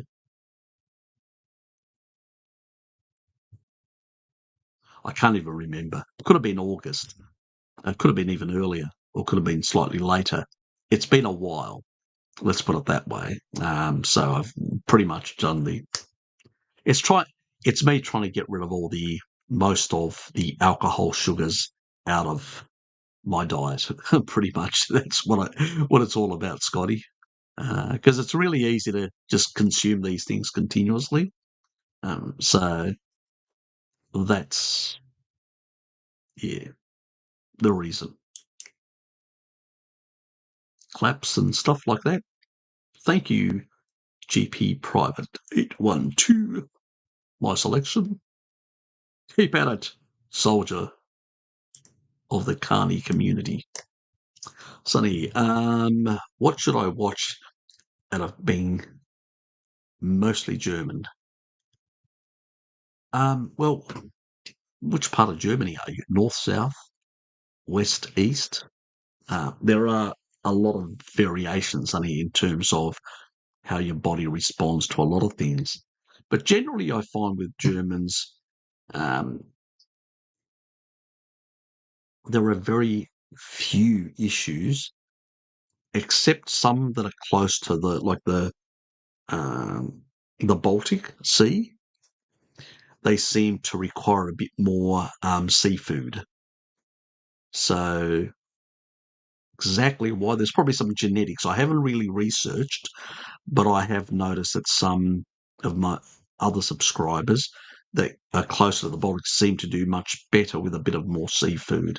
There's probably some, it, you know, I'm not sure. It could be because traditionally Germans are actually along the Baltic. They used to consume more of the whole, a lot of sardines, a whole lot of things. So the omega threes, the sort of the retinols, and I find that some of those people, like in Greece, like myself as well, coming from certain regions, we have a slightly lower ability to convert um, carotenoids to retinol.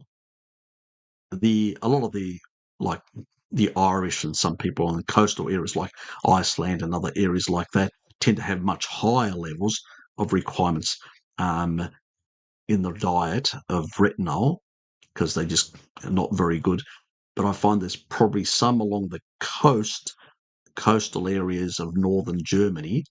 If you originate from those areas, we're not talking about people that have relocated from Munich, you know, up to the north. We're talking about people that come from the north. Their ancestry comes from the north. They would have been exposed to more of these higher retinol type um, foods. So their downregulation of carotenoid conversions, that's probably the biggest one for a lot of the coastal people in the Baltic area and in the North Sea and those sort of areas. So that would be probably the biggest one. And Irish seem to have some of the highest level, and some people in the Hebrides, like areas of Scotland in the north, that tend to have some of these inability to convert carotenoids to retinol. So that would probably be the only thing that I can think of for northern Germans. Most others are fine on just a standard carnivore diet. Snap stud. Hi, Harry. Can I get a link to the good TA1 supplement? I'll stick. I'm going to actually do it. Look, I'm not going to do it here, but I'm actually going to do a video on some of these peptides, and the sources keep on changing continuously. Some of the supplement companies. I do know some others that have been around since 2018 and even earlier. You can pretty much find it on Amazon sometimes, but not always, which is a bit of a problem. So there's a couple of there that are around, but I will be doing a video covering a number of these peptides. So that's in the new year, and I'll cover the do's and don'ts. So I don't want to recommend these things at this stage until I've done a video covering the do's and don'ts. That's basically because I have to do the right thing by my subscribers. It's not that I don't want to give you the information. I believe that the right way is to have a video that covers a proper protocol, explains all the nuancing for how long, when, and why, and how, and all that sort of stuff, and the different combinations. And that would take like half an hour or more to explain. So that's not practical on a live stream. So do await a video later in January that I'll be covering a number of the polypeptides, some of their functions and their usages and stuff like that. So there'll be a raft of videos over January and February that will be covering a number of these peptides, potentially even out to March over those 3 months that I'll have little 30, 40-minute videos. They'll be covering a number of these. There's not only these, there's a many others, a myriad of others, and they have to be covered also for a number of other purposes as well, that have benefits in dealing with COVID and immunosuppression and stuff like that, and how to basically be able to strengthen the immune system, and yeah. So there'll be a lot, and also for healing collagen structures around the body with some of the other peptides. So just await that. Harry, will taurine get rid of fatty liver sludge? Can look, taurine actually will lower inflammation in the liver, but the thing that exports fat out of the liver is choline. So, and I, as I say to people, if you're not putting fructose in and you've still got some level of fatty liver, are you getting enough choline? And if you're getting enough, if you think you're getting enough choline, maybe you've got a genetic thing like I have. So I have to get more choline, like closer to a gram, rather than the 550 milligrams that is the RDI.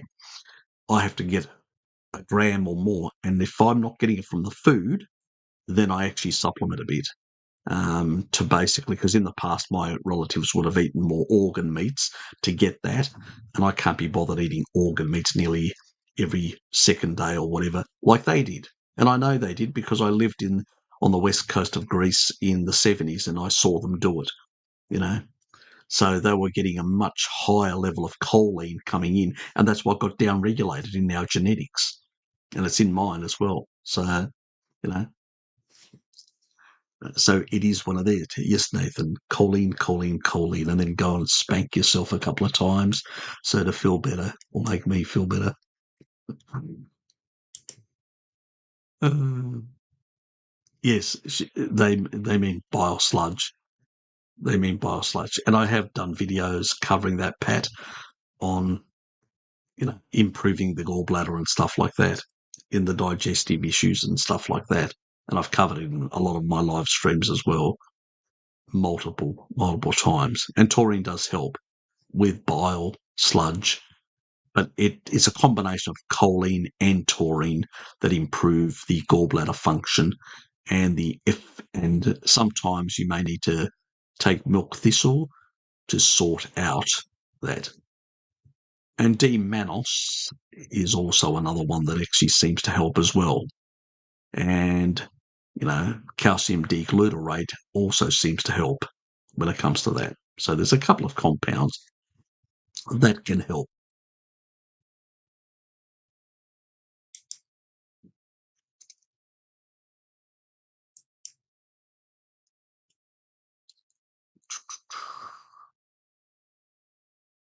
Are you aware of any roles of connective tissue in immune response? Yeah, there can be issues. Obviously, any derangement, autoimmune disease or stuff like that, can also cause, in any tissue, a certain level of inflammation. So it's not specific to any tissue. It can be throughout the whole body, systemic, including the, connective tissue and everything else in the body. Bone as well, not only just tissue, but even bone itself, because it's mineralized collagen, bone. So, any tissue can be affected. And I always look at people's, what's your vitamin D status? fix that. Usually, if you fix that and be on a carnivore diet, usually the autoimmunity goes away because you need taurine and vitamin D to close the tight junctions. So once you've sealed your gut, so no foreign things go into your bloodstream and stuff like that to create reactivity over time, and also because vitamin D and taurine help regulate the immune system, usually things settle down. So we've had great success here with people doing vitamin D, getting out in the sun like Lukey, and also taurine, and sorting out their autoimmunity like Hashimoto's thyroiditis. So it's just a matter of cleaning up what you're doing.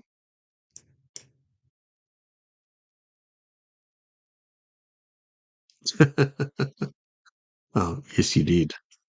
G'day, Sammy. Hello, Harry, and everyone. Would like to wish you and all the cheerful and healthy life. Sorry I have to leave now. We'll see the replay later. That's fine. Hope things are well in the UAE, mate, and you're doing well. I haven't seen you on I haven't been on mini Zoom, but when I was on the Zoom, I didn't see you pop in. I hope you're well, you and your family. Take care, and hopefully I'll get a chance in the new year to chat to you on one of the Zoom sessions.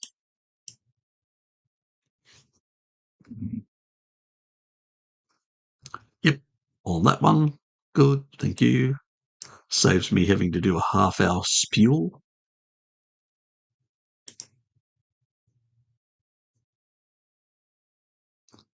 Can I heal an ACL injury without surgery? Well, yes, potentially. Depends on how bad it is. So I can't advise because it's a medical thing, but I can say that some people that have used, without doing, that have just eaten more protein and used BPC 157, TB4 peptide, have seen improvements in the healing process. Even some athletes have used that sort of stuff, but it also depends how bad it is. So it may require corrective surgery. So it's something that, without having sufficient information on exactly how bad it is, that means without me actually looking at the x-rays and looking at, how severe it is. If it's quite severe, you may need surgery, because some of that tissue may not heal at all without surgery, or if it heals, it'll create a lot of fibrosis. Now, taurine can eliminate a lot of that fibrosis, but even if you have surgery, you'll still get a certain level of fibrosis. Now, with BPC 157, with taurine, and with TB4 peptide, you can actually get angiogenesis, new blood vessels being produced by those two compounds, and healing, accelerated healing. And also taurine can actually reduce the glycation, reduce the fibrosis, and so can these others. And synergistically together, they can actually improve healing. And we've seen it where, even with rats, where they've cut their spine and things, and we've used things like this compounds, and it's sort of healed itself, but it's taken a long period of time. So, for a month or so, that's like a couple of years for a human equivalent. So it's not a practical thing, is what I'm trying to say.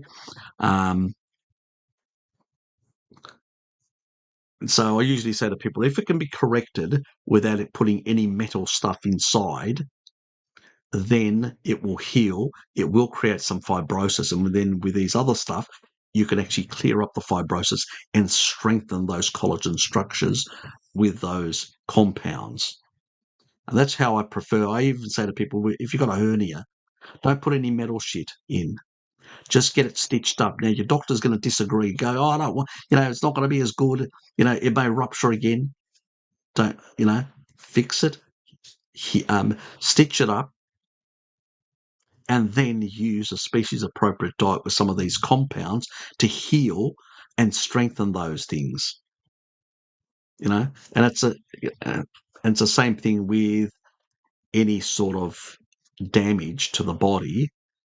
You sometimes may need to have a sort of a standard old-fashioned surgery. I always use the word old-fashioned surgery, where there's no metal that goes in, no foreign stuff that goes in, and you have to make that quite clear to the surgeon. They just basically stitch it all up, and they'll say to you, don't put a lot of stress or strain on it, don't exercise, let it heal, give it time. That I agree with them. But you can accelerate the actual healing process by then using taurine, TB4, peptide, and also BPC 157 you do 2 months, 3 months off, because you don't want too much angiogenesis. That's new blood vessels being created. And then after 3 months, you do another 2 months, and then no more, and just keep on eating higher protein and taking taurine. And over time, that will heal. And still walk around, do natural movements, but don't put excessive stress on those parts that are still healing. Taurine is really important because what it would do is it'll also really help to strengthen those structures because it is a sulfur. There is also some information about MSM, so M for Mary, S for Sam, M for Mary, which is the other sulfur. And a couple of grams of that is also very helpful for the collagen structures. So these are the combinations. The key thing is don't put foreign stuff, metal stuff inside your body, because then it's really hard to heal in a natural way around that, is what I'm saying. It creates new fibrosis, which is really hard. And really hard to heal or to change the morphology of that, is what I'm saying. But it may need surgery, Jay. So it just may need surgery if it's too severe. So I can't give you medical advice on that. All I can tell you is what to avoid doing in the surgery and then what to do after to try and heal it. But you may need, because if it's a severe rupture, which then you may need that part of that tissue to be stitched up and pulled together, and then you'll heal everything else around it. Yes, the Maasai video. Thank you, Scotty. Yep. I'm not here for aesthetics, my friend. Thanks. Oh, that's it. Oh, yeah. The sort of the settings. Yes. It was a combination of trying to answer someone's comment, haha, and timing it always off through when someone said is read 10 minutes after later. No offense. No, God. I've got a thick skin. I don't get offended by, even when people curse me, like some vegans that come on and just curse me or say certain things, I just go, yeah, whatever. So I get comments all the time that left by vegans and that are just actually, if they're good, like if a vegan leaves me a really good argument, I'll answer it because I want, and sometimes I'll even pin it so I can avoid them from deleting it. Once it's pinned, they can't do anything. It's locked. And so their stupid argument can be there and I can actually answer it below. And so I do that deliberately. And they wonder, why is he pinning my question? I got my reasons. I'm Vagoon. I got my reasons just to make you look silly. So the whole world knows that you put a silly argument forward and I just blew it away. So, yes, I will do that.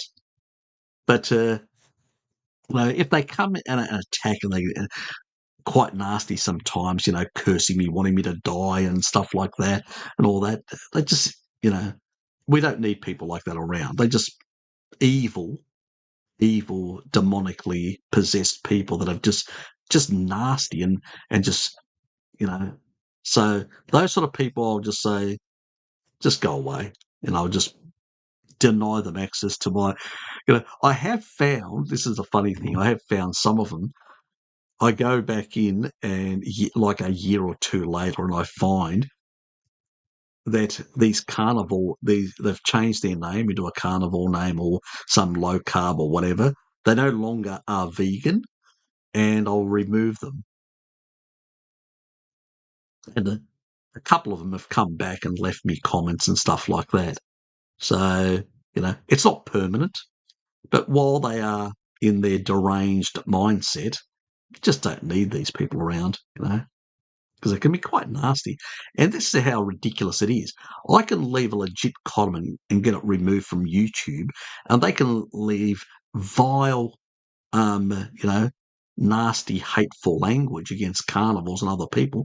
YouTube does nothing to them, you know. Yeah, we know who the AI is with, the Vagoons. Yes, yes. You can still produce some. You can still produce, you know, sludge in the bile ducts, and you can still sometimes the in the bile duct will actually create a new little pocket, like a sort of a growing a new gallbladder over time. That is, so that still can happen, but it's going to be less or less likely depending on how recent. There's a lot of caveats, so to speak. Yep, she's gone. Yes, thank you, thank you, thank you all.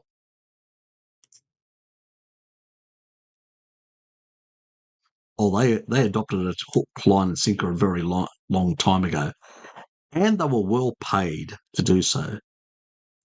That's how the Heart Foundation became a little organisation, then just ballooned into a large organisation because the companies that were putting out Crisco and stuff like that gave them a shitload of money to push that agenda and promote seed oils. I wonder why. It's good business. Make more people sick to make more money off them. Yes.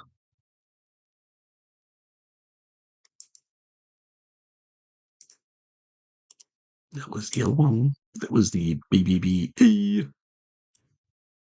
And Johnny's asking a question.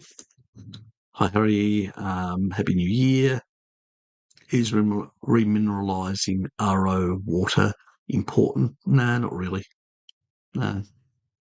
I mean, you can buy a mineral supplement if you want to. I find that once you're getting enough protein, getting enough taurine, you can regulate your electrolytes. And what happens is the body, I mean, remember I talk about the homeostasis of iron. I've got a video on iron. And I also talk about in the Gaza Strip, the researchers in the Gaza Strip came up with a novel solution to provide for the population of young girls that went to school there taurine supplementation to fix their iron deficiency. Because what it does is, and also they found that it regulated a whole lot of other things, because it does regulate every single mineral in your body and actually maintains homeostasis. So you find that either if you supplement or eat enough enough of the flesh of the animal to get enough taurine, a bit of seafood as well that's very hot, much higher in between, then you tend to have very good homeostasis of your minerals and don't really require anything of this sort.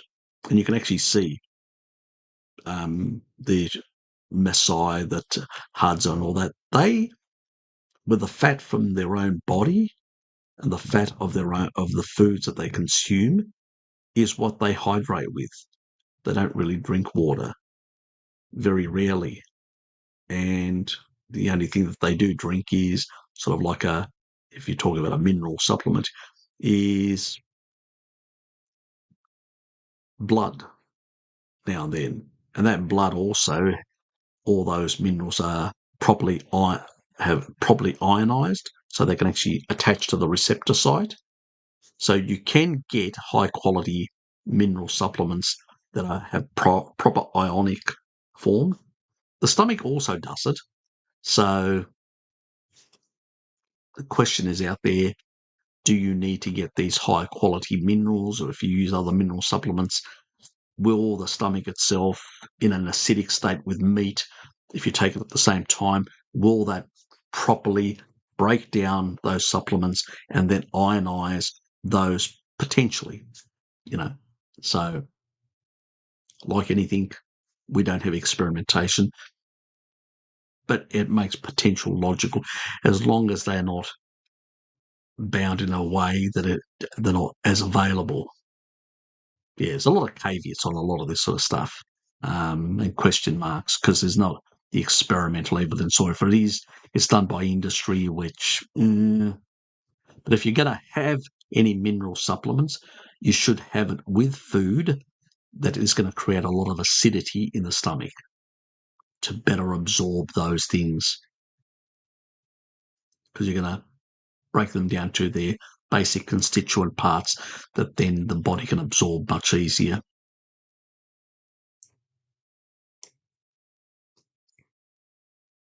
Nathan, happy Christmas and Happy New Year to you as well, mate.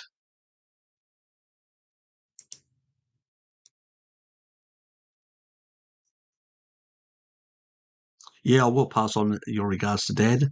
Thank you, Sammy. I know he's not here, but anyway, he'll hear this later. Yeah, appreciate it. Yeah, the old dog's doing much better. I've given him my red light therapy sort of device, so he's doing that at the moment.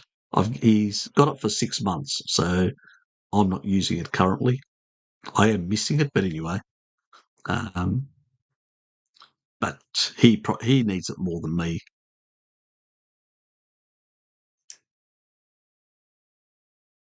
Yeah, yeah. Thanks for your support as well, Ryan. Okay, I'm not sure which part of Germany my ancestors are from. I'm American. Yep. Thank you very much. I hadn't heard you mention Germany before. I have, Sunny, on other live streams much earlier, and also on the Eurasian ones. So the ones that I do in the evenings, which is in about 5.5 hours from now, which is in the evenings. Those ones, I tend to, I have a number of subscribers from Scandinavia, Germany, Poland, from a number of some of the Eastern European countries, and some of the Northern European countries in particular. I do have a few from Greece and a few from Italy, but traditionally I had more from Northern Europe and the UK, and Ireland, mostly. And so people have asked me all sorts of questions from those regions, and I've actually given them a bit of a background in that regard. But yeah, you're welcome, Nathan. Greetings from Toronto, Leonel. Good to have you here. How is how are things in that dystopian country of yours? Happy New Year, 2024, to everyone. May the next year be more healthy and prosperous and peaceful for everyone on earth. Yes, we can only hope. Yes, it would be also good to see that Trudeau bloke um, kicked out sooner than later,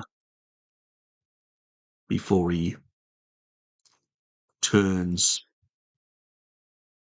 the country into a really unrecognisable sort of place. You're not kidding. It's not the Toronto of the 70s. I'd gauge that very easy, The problem is we've got all these globalist nutcases that have taken over the political classes of the middle, the centre, and you know, and the extremes are not offering anything other than blood because that's what all they offer. Once the middle loses its way, you're left going, what the hell?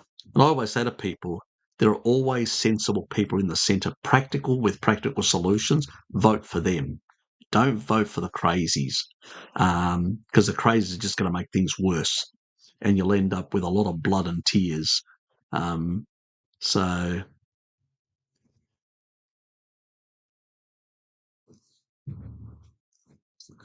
look, you should look. We're all victims of a lot of propaganda. We don't need to curse each other. Um, Sometimes, even those who have lost their way, it's best to show them love and care for them and try and actually lead them back in is the way I see it, lead them back to a species appropriate diet and lead them back to God as well. Because sometimes a lot of them have lost God in their life, um, and have allowed darkness to fill their heart. Darkness will kill us all, will kill others and ourselves if we allow it. That doesn't mean I'm a pacifist. As an Orthodox Christian, if somebody comes for me, I'll take out a weapon and I'll defend myself and I'll take them out if I can. So don't get me wrong in that regard. I'm not a pacifist. But at the same time, I don't believe that hate helps either. It just makes things worse. It escalates things, and at the end, we turn into just demonic, barbarous animals, and we just devour each other. It doesn't help anyone at all. So we need to wake up and try and help bring people back to the light away. So, and the mistakes of don't repeat the mistakes of your fathers is what I'm saying, Lionel, because it's very easy. It's much harder to move towards the light, and that doesn't mean you accept what they did, but to be forgiving. It's hard.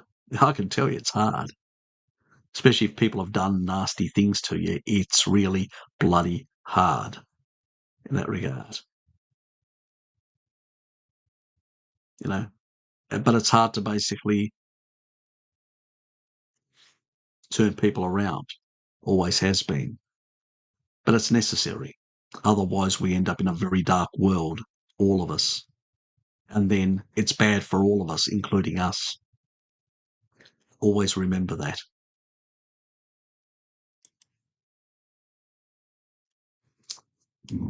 Ooh, is it possible to decalcify symptomatic calcification in ligaments and tendons back? The dog ran off for a moment. She came back. I'm back. Okay. uh, yeah, I think I covered that in the earlier one.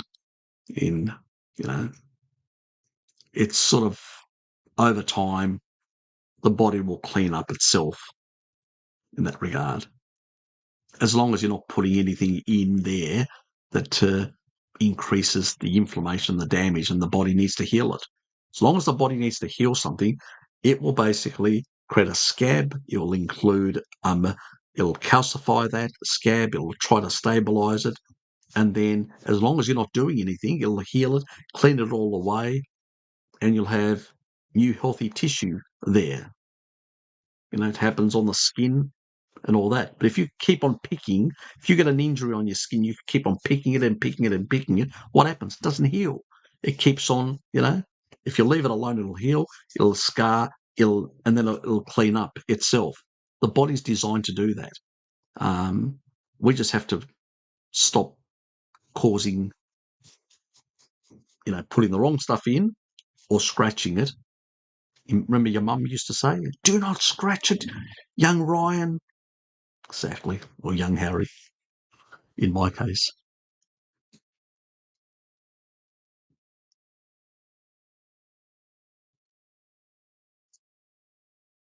Imagine people told, check blood every month, continue introducing fibrosis. Oh, pricking oneself. I did that in my skin multiple times. And I can tell you, it was painful. It was damn painful. I did that for a long time. I actually had one period of time that I actually did. How long did I do it for? I think I did it for about 3 months. I can tell you, my fingers were so, they had little like swirl marks along completely. So it was funny, but I sort of I sort of got out of that mode eventually and woke up. So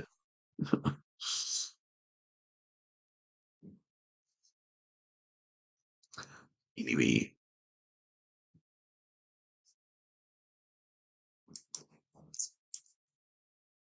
okay, Harry, any recommendations for GBS diagnosis as it relates to autoimmune damage, peripheral neuropathy? Could taurine help in that regard? Yes, it does. Yes, it does. Carnivore diet also helps because most people that have got this condition tend to have lower creatine, tend to have lower serotonin, choline levels. There's a lot of choline and well, when choline, like phosphatidylcholine, combines in. There's a word for it. I'm just not coming to me. It's this combination that happens, yeah, and sort of you know myelination is also reduced, so cholesterol, all those sort of things are needed. The subcategories of carnitine as well. So there's a whole lot of things that actually in people that have got that condition are lower. A lot of the B vitamins play a role, like with peripheral neuropathy, like B1 and B3 play a role. So thiamine and niacin. And piggy's really good for that because piggy is the highest. Tuna, not bad in the seafood, but piggy's the highest in the land animals. But also it has some benefits in terms of some of the, when you've got the skin of the pig and all that, some of those additional um, factors that actually are very helpful to some of the collagen structures, But there's also another thing that I say that people that have got any autoimmune disease, if you want to silence it, you also need to make sure that your vitamin D status is good. So so go and test your vitamin D levels. If they're not good, get them to a much better place because that will fix up a lot of things. But I usually find that people that have either got thiamine or niacin deficiency tend to have a bit more neuropathy issues, and they may be burning through B vitamins due to other like liver issues and stuff like that. So if you've got liver issues, sometimes you're going to be overusing for the detox pathways, or you're exposed to certain things. You may be overusing some of these B vitamins, and then you don't have sufficient for some of this other tissue. So it can be complicated, as you can understand. Uh, So there could be a lot of factors at play that actually can make the syndrome worse and stuff like that. I know isoleucine, certain parts of the branched chain amino acid can actually make it worse. That doesn't mean you shouldn't eat animal foods. It just means you need to process those things properly. And it's usually because it's foods that are are much poorer. See, some people with some of these conditions also have a problem where they take a BCAA supplement, and I usually say that's a really bad thing because you're inhibiting leucine, which is sort of required for protein synthesis and a whole lot of other things. And you're reducing the amount.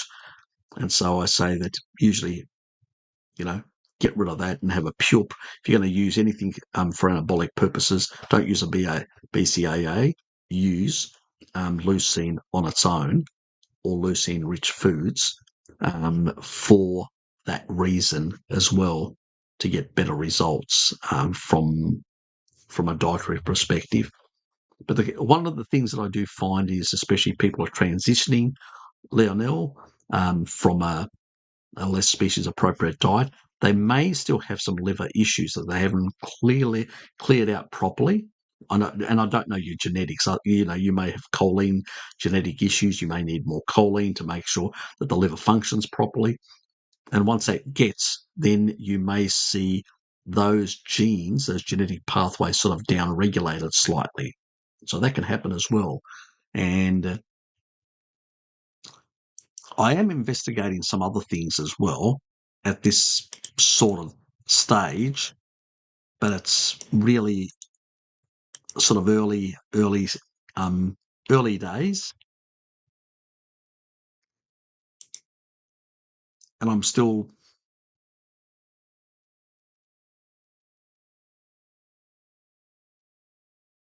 So there's another thing called phosphatidyl serine that may be useful for this sort of syndrome, but it's still unclear in that regard. So I'm still on the fence about that. I know that in some neurological or some brain disorders and stuff like that, it can actually down-regulate the genes. It can turn them off. I'm investigating whether this can, and I will make a video on it. Because a number of people ask me for GBS and all that, and I do. I am. It's a sort of a side thing that I'm investigating at the moment. Some of the pathways and whether certain genes may be possible to turn them off. So, in that regard, so it's still in the preliminary stage, and it can be useful. Anyway, Filipino, how are you, mate?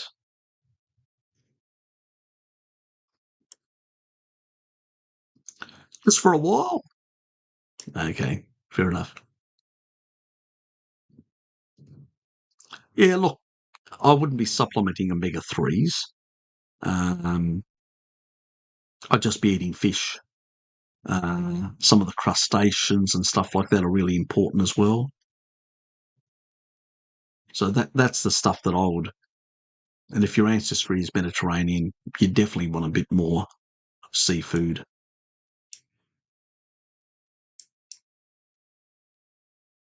I finally managed to get onto a live stream. Yeah, it's been a while since I've seen you, Fatty Finn. I've seen your comments, but I haven't seen you actually on a live stream for a while. Hope everything's well, and good luck, with your life in the new year as well. I hope things go well for you as well on that front. Willie Ball, what's your thoughts on Sveriguti's stance on exercise? I've got no idea what his stand on exercise is. He says all exercise is stressful. Well, breathing is stressful if you take it that way. Accelerates aging and shortens lifespan. Completely and utterly bullshit. Look at the Maasai. They walk their animals. the Hadza, and all that. They live well over 120 odd, in these older ages. They're robust. I mean, they're not exercising like mad, but they're still physically active quite a bit throughout the whole day, lifting stuff and doing stuff. And a lot of the longevity populations of the past did something similar. They weren't sedentary. People that are sedentary actually will die quicker. So on any diet. So it's just hormetic stress. And these are a bit hormetic stresses. What doesn't kill you makes you stronger, the whole thing. So it's completely utter nonsense. Even digesting food actually causes some level of stress in the body. Stress-free organisms actually die quicker. Overstressed organisms also die quicker. There's a middle point, and that middle point is the right hormesis, not excessive hormesis. That's why I criticise people. But, look, from that sort of guy that tells people to look at the sun and, potentially cause themselves cataracts in the long run and all sorts of other crazy ideas, it never surprises me that he would come up with even more, reasons to be lazy as he is, because he's a user and, a lot of people have criticised him for using them in the past. And so I'm not saying it, other people are saying it, where he's actually stayed with them and he's used them and stuff like that. So it doesn't surprise me that a lazy person that doesn't really contribute much to, to the world would come up with some stupid ideas of that sort. That's all I can say. It's just ridiculous. Because if that was the case, Maasai shouldn't be living over 100, and many of the other centenarian populations that are, you take a look at the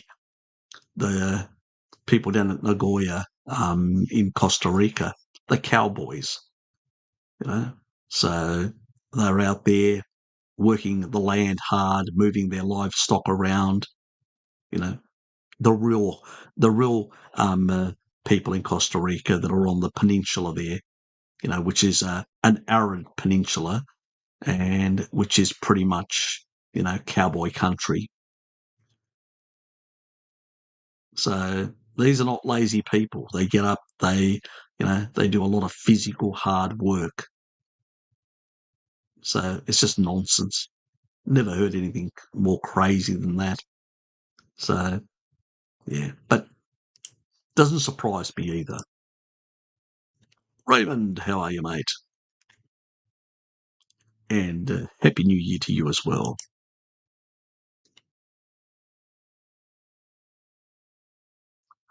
Yes, true. Okay, I get it now. On the way, I haven't heard so much. Yes.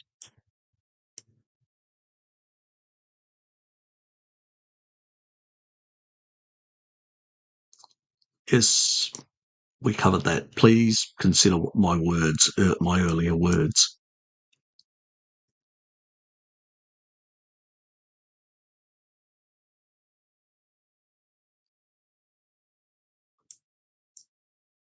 Recommendation.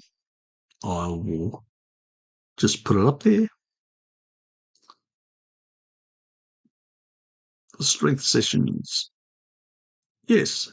Happy New Year to you as well. Jenny, what do you think of New Zealand's new government? Well, it sounds like it's better than the previous one. Way better than the previous one. So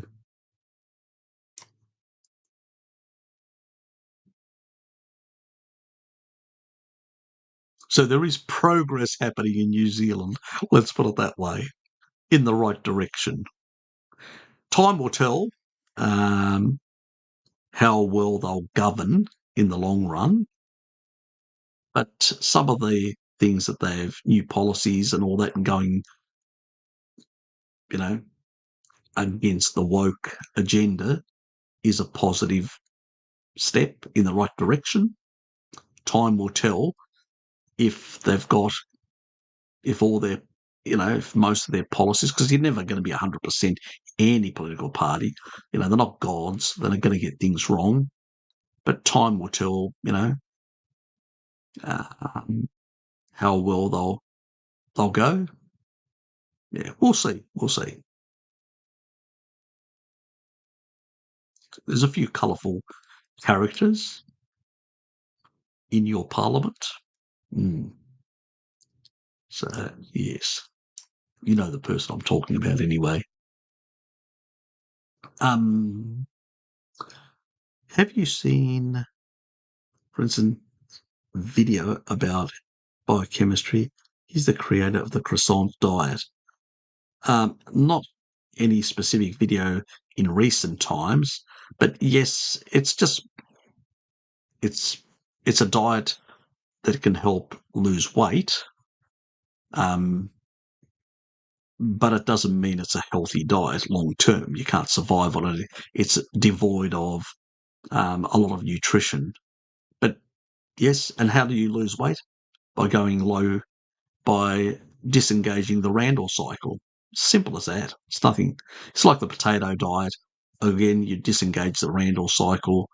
It's like a lot of these diets. You just basically, if you're at a low gradient of the Randall cycle or disengage the Randall cycle completely by low fat or low carb, you'll get results in terms of weight loss.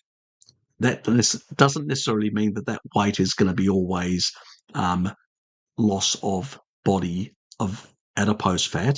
It may also mean on a lot of these, especially the low fat type diets, usually is both fat and muscle, which means your metabolic rate goes down because you've got less muscle. Your metabolic rate is really determined to a large extent by your muscle mass. So long term, it can be you can basically a lot of people can yo-yo diet out of something like that and then put more weight on after, in particular, fat weight. So no, they're not good long-term solutions. But yeah, what it just demonstrates is the Randall cycle, that low fat, that you can lose weight or mass of your body, to be more precise, in different compartments by being on such a diet. But it's, one's healthy, the low carb style of approach, and in particular the carnivore style of low carb. And the other one is short-term benefit, but long-term very unhealthy. We see it within the vegan community. They only last at max, the majority of them, about 5 years. So croissant diet, but potato diet, vegan diet, all these are very similar. So I would not be wasting my time doing such stuff if I wanted long-term health. Trouble digesting large amounts of fat on carnivore, your force point of call, HCl or lipase, probably both. Do check my digestive issues videos. They'll be insightful about a lot of these things. In some cases, it can be due to either poor stomach acid or poor gallbladder function. It can be either one or the other. So if you're looking at, and taurine helps with both, but I usually say to people, take very little taurine, concentrate. If it's, let's say, a gallbladder issue, we want people to first concentrate on the gallbladder issue, fix the bile flow, get rid of the sludge, get rid of the actual gallstones and all that, so that works properly with milk thistle, with things like choline, things like you still need a bit of taurine for proper bile synthesis, but not too much. So you're looking at about 2 grams or stuff like that. Not too much, because I don't want the stomach to heal faster than the gallbladder. The reason for that is simple, that if you've got a lot of acidity and you push acidity through your stomach and you don't have enough bile coming in to neutralize that acidity in the small intestine, what you get is the body forced to protect the intestinal lining. It forces water into the intestines and causes diarrhea, carnivore diarrhea. So carnivore diarrhea can also happen because of gut microbiome imbalance and stuff like that as well, and other things like that. Yes, but one of the reasons can be a poor gallbladder. So I always say to people, investigate, make sure that your digestion is not due. So before you start with HCl and lipase and all that, first make sure that that is the issue. And if you've got both issues, then focus on the gallbladder first and then fix the stomach. And the stomach, you can use body protection compound 157 to heal the lesions very fast, plus taurine at a high doses, like 6 grams or more. And that will heal the ulcerations inside the stomach. And also, you have to find out, do I have a H. pylori issue? Because if I've got a H. pylori suppressing the stomach acid, that's another issue in itself. So there, you can get D-mannose, which can actually suppress that and a whole lot of other things. I'm going to be I do have some videos covering a lot of that, because taurine also helps, as I said, for the proton pumps to produce more and suppress basically H. pylori. Also, the Dietary also suppresses. There's a couple of things, and there's a couple of new things also that can help as well, to deal with that sort of stuff. There is a video coming to cover more of this in the new year. So you really need to know exactly, and you may need to consult with somebody like Bark K to make sure that but I will also, what I usually recommend to people myself directly, this is my approach, is I usually say to them, go to your doctor and get yourself an ultrasound to make sure that your gallbladder is functioning properly. And if that's the case, then check your stomach and and see what the situation. You still need to diagnose the situation. It's impossible for anybody on social media to diagnose you.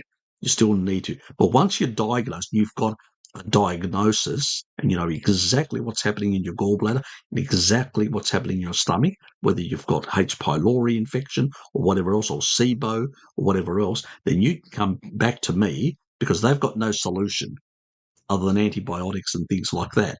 You can come back to me and then say, Harry, I've got this. What do I need to take? And I'll give you a whole comment about what to take and exactly in which doses over what amount of time and how. That's how I do it. And it's much easier that way, but you have to have a proper diagnosis. It's impossible on a live stream. I can give general sort of answers or specific when it's easy to give because it's a single element that we're looking at. But when we're talking about diagnosis, impossible to do it online correctly, to be useful to you and to be the right thing. I don't like giving people misdirects.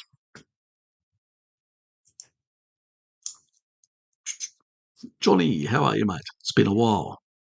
What can someone do to heal or reduce scarring from burns? Well, you're really going to have to get the B vitamins up and the fat-soluble vitamins. But the best thing you can do is eat more eggs. Really get a lot of eggs in that regard. There are some creams out there also that can help with those lesions and stuff like that have got a bit more nicotinamide in them and stuff like that. So, but ultimately it's good nutrition. I got burnt severely on my arm here. You can't see anything now.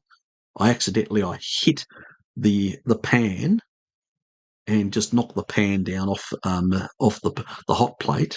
And I actually just, as I was going around, I was preparing some other stuff, and I go around, it's just too close. And I had this red mark all up through here, and it went right up to here, nearly, and it's gone. You can't even see it anymore. So, again, when you're on a species-appropriate diet, it heals much better. And I know that Hello Kitty, she burnt herself when in the oven she was bringing out a tray and actually hit against one of the actual parts of the top part of the tray. The other, the what is that metal, um, you know what I mean, the metal sort of tray that's sitting, that you got three levels in the oven. She hit that accidentally and actually burnt herself on the top here. You can't see it anymore. So you will heal if you get enough of the nutrients in. I just told her to eat more eggs to get more of the cholesterol and more of the stuff that you need, the material to heal. Burns victims in the past, they used basically like bags and bags of egg powder. That's what they used in hospitals. So, if that was the intervention back before they had all the medicines, you know, and all the surgical procedures, because that's more money in that, giving people a whole lot of egg powders, it's costing the hospital, but it's not making them revenue. You understand the difference? So they shifted away from that and saying, oh, look, we'll put all these medicines on to reduce the inflammation and all that. And when you reduce the inflammation, what are you doing?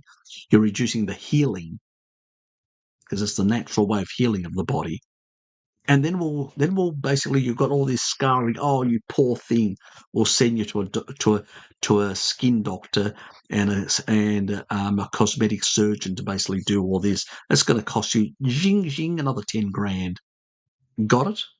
That's the modern medical system, where eating species appropriately, you're going to heal yourself and all that way better in that regard. Like the Messiah, eat more meat, heal the body. It doesn't mean you won't get any scarring, because some tissue is much harder to heal, like on the face and certain other areas. But even on the face, I've actually seen, because I've actually had some scars from a younger age, they've reduced. Now, they haven't completely gone away, but they've reduced. So it's interesting what a species-appropriate diet will do for you over time. It's far more healing than other things. I am considering, for the little thing that I've got here, which I fell as a young child. I fell on this metal sort of container, and it ripped my whole lip. So that dropped completely, the top part between the nose and all that, and it just blood just came out soaking. I ended up getting all that stitched up. Well, taken to the hospital by my parents and getting all that stitched up. So, yes, I've done a lot of things as a youngster that probably caused, let's say, well, life reducing to my parents. Multiple times I came very close to death. I'm a bit of a risk taker, sort of, and sometimes without even thinking, I just jump into the fray. So, probably not a good thing. I don't recommend it to people, but it is my personality. I tend to basically be a bit more thoughtful now with older age, but in younger age, I just was, forget it. Once I was committed to something, you couldn't stop me. I was committed, 100% boots and all.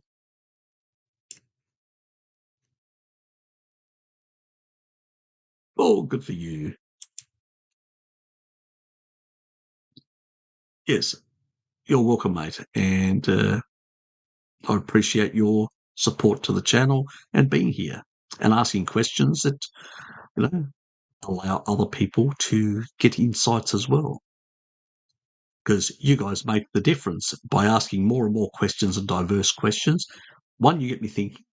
Two, I can provide a lot of insights. And three, it also helps to make the live streams interesting. So thank you as well. Takes, as they say, two to tango. I have ankylosing spondylitis, visual damage from MRI scan through after being diagnosed. There's some time looking to my left and right. Sounds like putting your fist into a barrel of dry Lucky Charms.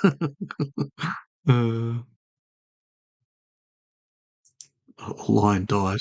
I've never tried the lion diet. I probably won't, personally. Well, I can't. I actually need calcium. I do have a genetic thing, and I do need certain things. So I can't do, just a meat only diet. But even our ancestors, Ryan, they still ate a bit of seafood. That's what the N15 data shows.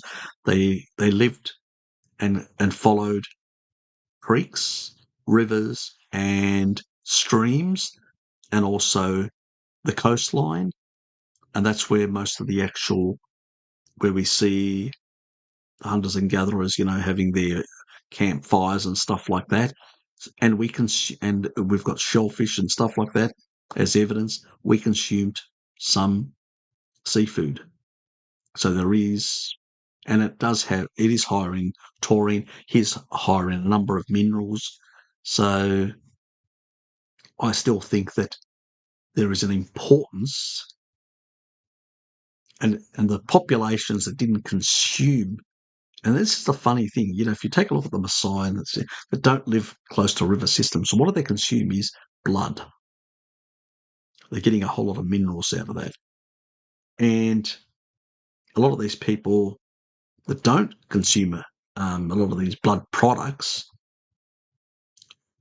they don't tend to do that. They live along river systems and stuff like that and are very tied to those. And it probably is because some of these crustaceans and stuff like that are much higher in minerals than the muscle meat. And so I don't think a pure lion diet is the best way to go personally. I think that some diversity is indicated, and because it's in the bones of our ancestors, the N15 data, and I would rather go with that than any fashionable dietary approach of the modern era. That's my personal opinion.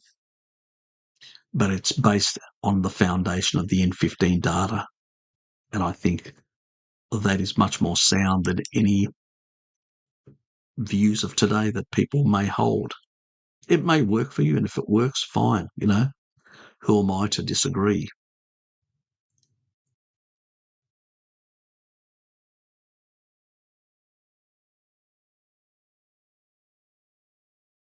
Yeah, your dad's family were from sea fishing villages, herring. Yeah, maybe that should be telling you something. I'll leave it at that. I think you've answered your own question. I always say to people, think about your ancestry. Very, very important. I was talking to the fish shop people, and they said that they can't eat all the face blue smiley.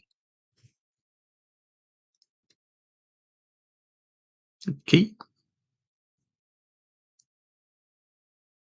Everybody's got their little thing, I suspect. I'll leave it at that. Salt is rock. If you eat cooked meat, you are friggin' slaving. You talk about Zverich now, Alex. Plants don't have over 15 nutrients. Fair enough. But we get salt from all sorts of sources, and we've been getting salt for a very long time before we ever had any health problems whatsoever. So it's just the seed oils, the refined sugars, and all that have really deranged ourselves.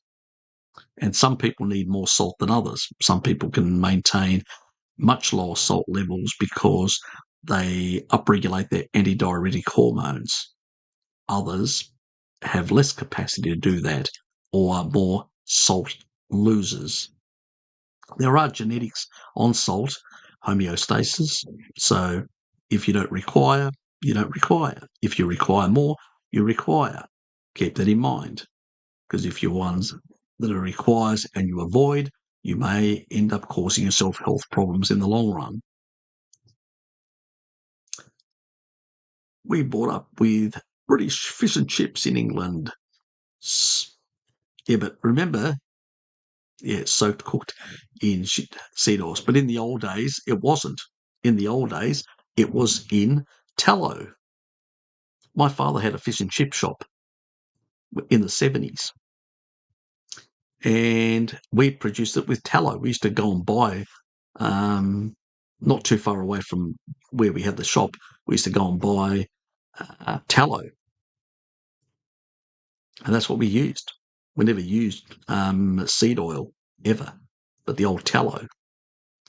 And the stuff actually tasted way better than it tastes today. Even if I was eating that stuff, it still tasted better back then. You know? And in Southeast Asia, they primarily use traditionally palm oil, which is more saturated and less problematic. But in Greece, in the past, they also used the low quality, like the seed of the actual olive. A lot of people don't think, olive oil, and olive oil on its own has probably got about anywhere between 10 to about 20%, depending on varieties and where they come from, of PUFA, which is the one that is less stable when you extract it. But even if it's cold extract over time, it's more prone to oxidation or some level of oxidation. But where these current ones are, 50 or over. But even like some people say, we use berenello, which is the kernel, olive oil kernel. Most people don't know about it. It's in Greece, like berenello, which is the kernel, because it comes from the word birina, which is kernel, and I think it has about anywhere between 40 to 50% PUFA. Not as high as some of the other seed oils, because it was stone crushed in the past and extracted that way. It's less problematic, but nowadays it's just processed in the same way a lot of the industrial seed oils are, so it's still highly problematic.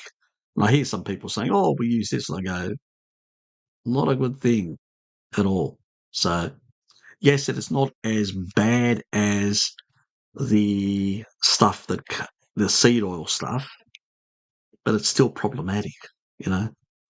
So I say that to my Greek friends, but do they listen?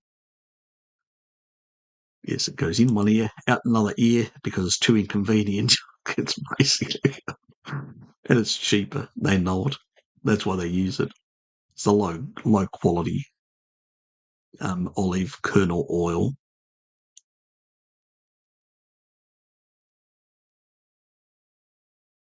Yes, a lot of it. A lot of it. Yes. Unfortunately, I'm just going to hit these until I hit. Yeah, Winston Peters. I heard that he actually increased his percentage in the recent parliamentary elections as well. He's an interesting character. He's better than the other mob that he initially supported last time. Yes, Jacinda's little demonic friends.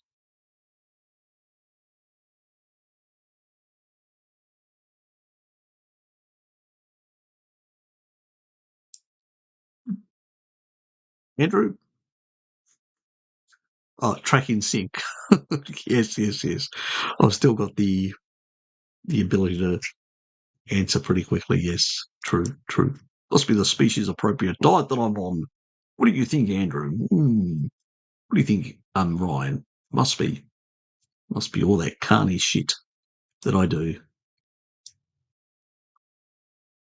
Brad Marshall, he says, obese people are in. And he now promotes a low BCAA, low PUFA, high starch diet now. Haven't seen anyone cover his content yet. Okay. I know Bart has on a number of occasions. So it's basically now going low fat. Yeah, that would disengage the Randall cycle.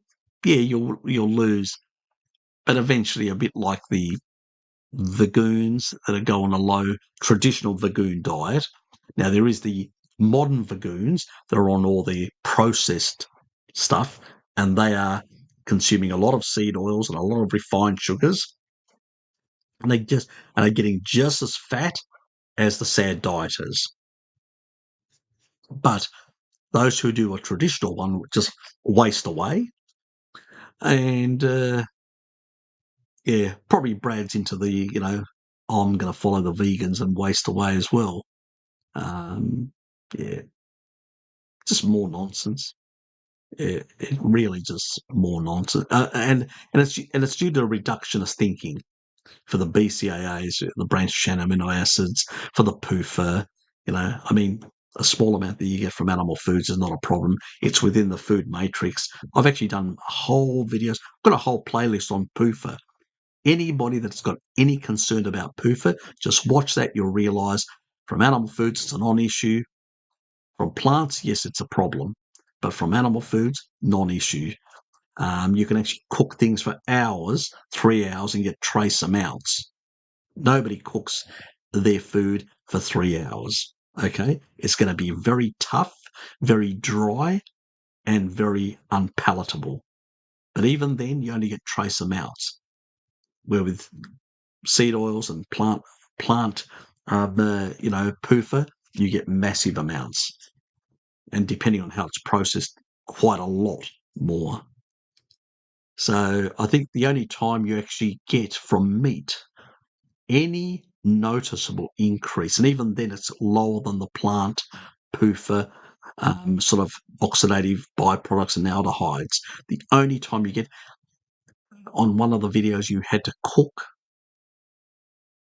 the meat for well over 30 hours. It was, I think, 32 hours from memory. 32 hours. Who's going to cook for well over a day meat to just get something which is even less than olive oil in the amount of, primary and secondary oxidative products and aldehydes? No one is. And olive oil is the lowest out of all the plant oils, you know? So that tells you that what's indicated and what isn't when it comes to PUFA. If he had looked at this research properly, he would have realised that. But he's looked at some stupid, associated data, because that's what these people do. They look at the poorest quality. It's like they're fixated on the poorest quality, research. They won't look at these mechanistic studies, these high quality studies, which are looking at mechanism, trying to determine exactly and controlled. If I use this and cook this, what are the measured stuff? This isn't inside a human. This is inside a lab done experimentally. You cook this, you cook that, and then look at the byproducts. Those are the same byproducts that are going to end up in your body. But no, I have to look at this stupid associated data where people are filling out questionnaires and who knows what, how all the inaccuracies and and the healthy user bias and whatever else. Healthy user bias means that people that may be eating more plants also are doing exercise, yoga, taking a number of supplements to mitigate a lot of the deficiencies of their own diet. And people on a sad diet is just eating crap, smoking, drinking, and all that. Obviously, they're going to be doing more damage to their body compared to someone else. But that doesn't mean that it's a healthier approach. It's just slightly healthier than a sad diet. It's ridiculous, and that's the sort of data that Brad looks at because he's, I'll use the word lightweight, but there's a word that starts with I and another word that starts with M. You know the ones that I mean. God almighty. I've caught a number of longfish. Yes, yes.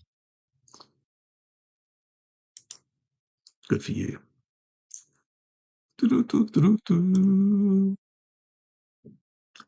Simple human. Good to see you here.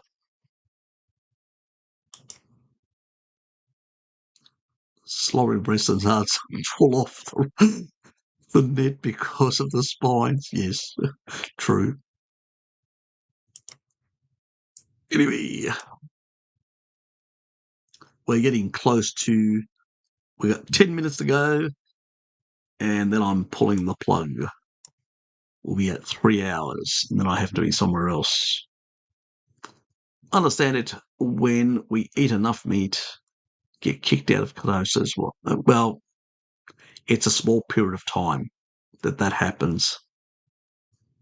And it's a good thing, actually, because you need some insulin signaling to the kidneys. So it's not a bad thing.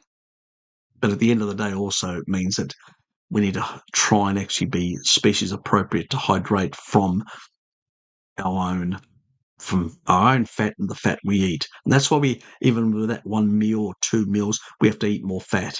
Why? Especially if you're lean, because then you'll have the same problems that other guy had, insulin suppression. Remember the video? Drivers? It talks about insulin suppression. Yeah, you'll have the same problem that guy that became very, very lean and started actually converting his higher deuterium protein that he ate into sugar and fat. We don't want that. Long term, that's not going to be a healthy thing. So it's either from the body or it's coming in through the mouth. So you still need a certain level of energy. Thanks, Scotty.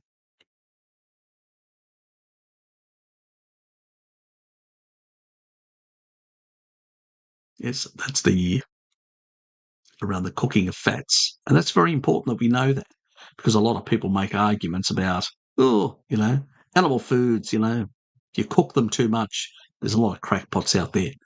You get trace amounts. Little trace amounts. And some of that food was even pork, which is considered the worst in terms of, the amount of problems, trace amounts of stuff, which is even irrelevant. We've got intracellular antioxidants like catalase, superoxide dismutase, glutathione that quite happily sort out even the trace amounts. What we don't have in our diet is the rancid crap that comes from plants processing the toxic seed oils that just overwhelm both our intracellular systems and anything we could get in a supplement. And simply human, I would not be at all worried about being knocked out occasionally or put in low grade with something. See, even in a fasted state, your insulin is not completely zero. It's still, the insulin to glucagon ratio is 0.8 to 1. So it's not much at all. You're still getting some insulin signaling. If you weren't getting zero insulin signaling, you'd be dead. So this whole idea, it's the ratio. This is why I keep on bringing and umming and nothing about the ratio, and I'm hoping that I'm making some traction with people. So if you're eating a steak, it's 1.3. It may get a bit higher, depending on the sort of animal foods like dairy and all that, may push it up to 1.5 to 1 insulin to glucagon, so slightly higher. But even a potato diet that will actually lose you weight, remember? Pure potato, 4 to 1, even higher insulin than even when you put in dairy and all that. That's why the Maasai are still in sort of ketosis in that regard. So the biggest problem in the carnivore community is people say, I can't lose weight. What they mean is I can't lose fat. I'm going, well, how much mass of food are you putting in? That's usually the biggest problem. And the biggest problem, as I say, is a lot of yogurt. And I've done that in the past as well. And yogurt and some of the dairy products, they tend to put certain strains of acidophilus, which actually increase hunger. They do it deliberately. They're trying to get you to eat more. So you've got to be very careful, even the yogurts that you source or the dairy products you source. That's why I say, if you look at, that's why I buy, like brie, I buy traditional brie from France, and it's raw and stuff like that. Why? Because I trust it more that the strains of bacteria that are going to be put in are not going to be ones that are going to make me hungry. Because I know there are differences between certain cheeses, especially the commercial cheeses. They've got a lot of things in it that I know increase the appetite. And it's deliberate. They do it for the whole food supply, especially in the US, Australia, countries like that. Why? Because they want to make more money off you. Simple as that. Even from the animal products, if they can. Everything. So you've got to be a bit more careful in the things that you read and the way you read them. So keep an eye out for these things. Anyway, we will cruise through quickly. So,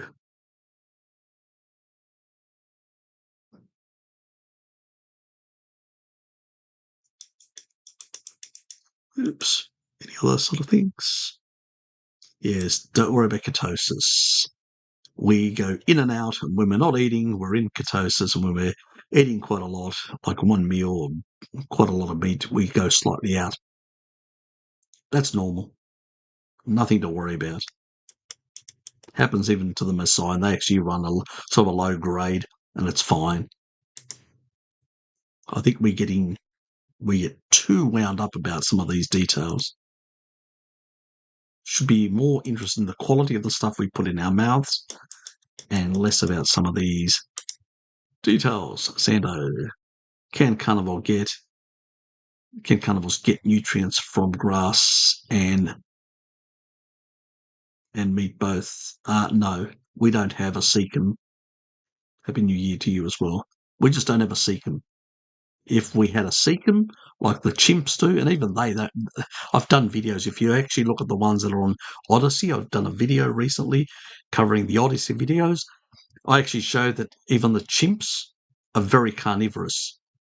They are omnivores, but they are very carnivorous. They consume very little grass, so that's nonsense as well.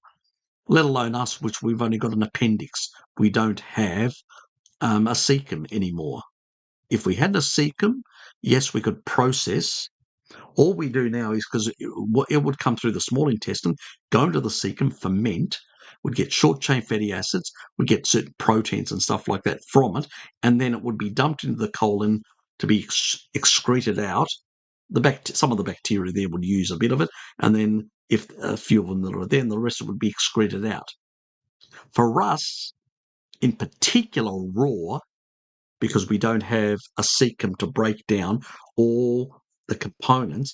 If you look under an electron microscope, you'll actually see that fibrous stuff has got these little hooks. You've ever heard of diverticulitis?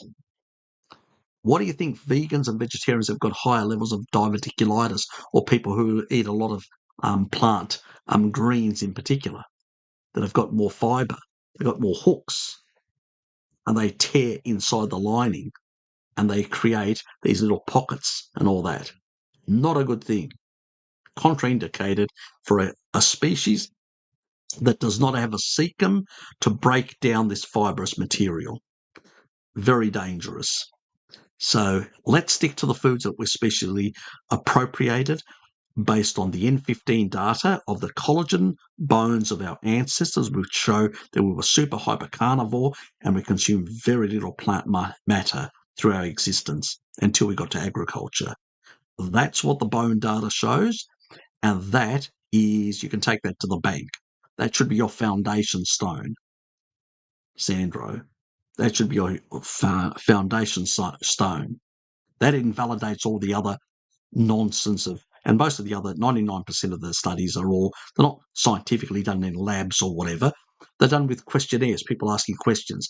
You can't remember what you ate last week, let alone for the whole year. People lie as well. Inaccurate. These are not accurately done surveys because that's all they are, surveys. And then people try to make arguments. And even then, the level, it's like 15% or 17%. That's not even suitable for hypothesis in epidemiology. Epidemiologists believe that you need an odds ratio of 6 to 10. So we're talking about hundreds or thousands of percent, not 17%. That's just background noise. To even start a hypothesis, you need an odds ratio of 2 as a minimum, which is 100%, or 3, which is 200%. That's just to be able to argue a hypothesis that you've seen an association and there may be something in it. Then we have to do experiments or high quality studies to determine. It's like, you get a whole lot of these other studies saying, oh, saturated fats cause increase in LPS, lipopolysaccharides. I did one where I criticised this young fellow called Ian and pulled apart his whole argument and showed the high quality study, which was experimental and better controlled, actually showed the complete reverse, that saturated fats reduced or had no effect whatsoever, while the polys actually had an effect, and they were using plant ones, so maybe a plant thing as well. But they never teased that out. But it destroyed the argument that saturated fats increase lipopolysaccharides, LPS, in the bloodstream. Another nonsense. But that myth has been going around for a very long time. And why does it go around? Because people just keep on repeating it and don't look at the high quality evidence to show that it's bullshit. Anyway, that is about it. And I'm going to go right down to I'm just going to pop all of them on the screen. I'm not going to answer them. And it is time to go. Elizabeth, you're late. Where have you been?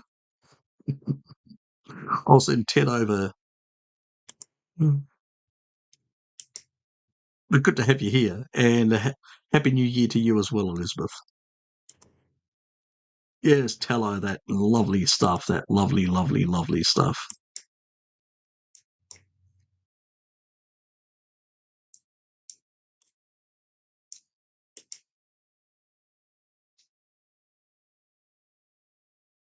When Madonna used to look like Madonna.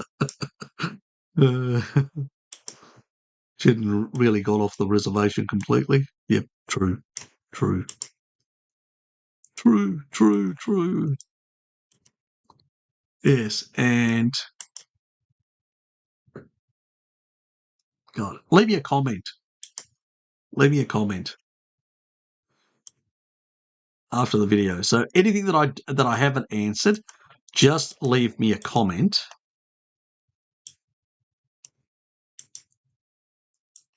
And ask for a clarification. So, somebody actually says thank you. Thanks, Johnny, as well. You're welcome, mate. You're welcome. Thanks, Harry. Yeah. Why would I mention danger of long-term ketosis? Well, it's not possible if you're eating enough meat, so you don't have to worry. Not a problem. Thanks as well. Anyway, guys, in what is it? In 4.5 hours, there'll be the Eurasia live stream. For those who are still awake at the time, I will see you then. For those who are in bed, as you should be, not undermining your circadian rhythms. And Lionel, yep, have a good, for those, because tonight is because we're further ahead than the rest of the world, as you know, the Australasia. So we will be in, what is it, about 10 hours from now will be New Year's Eve. So I'll probably get off at the I don't know. I may go right through. I haven't made up my mind whether I do that or go down to the waterfront or not. We'll see. I'll see how I feel tonight. Yes, yes. Smash that button just once, not multiple times, because you'll deactivate it. The like button. Yes, yes.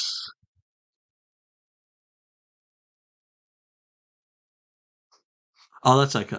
Look, just ask me again in a comment after the video. I may have misunderstood it. I do apologise. When you're doing live streams, that happens. People misunderstand stuff. I am a bit dyslexic as well. That doesn't help. Um, but it is what it is. Thank you all. Happy New Year to every one of you, you and your families. And for those who I will see later on, I will see later on. Take care and see you in 4.5, slightly less than 4.5 hours. See yous.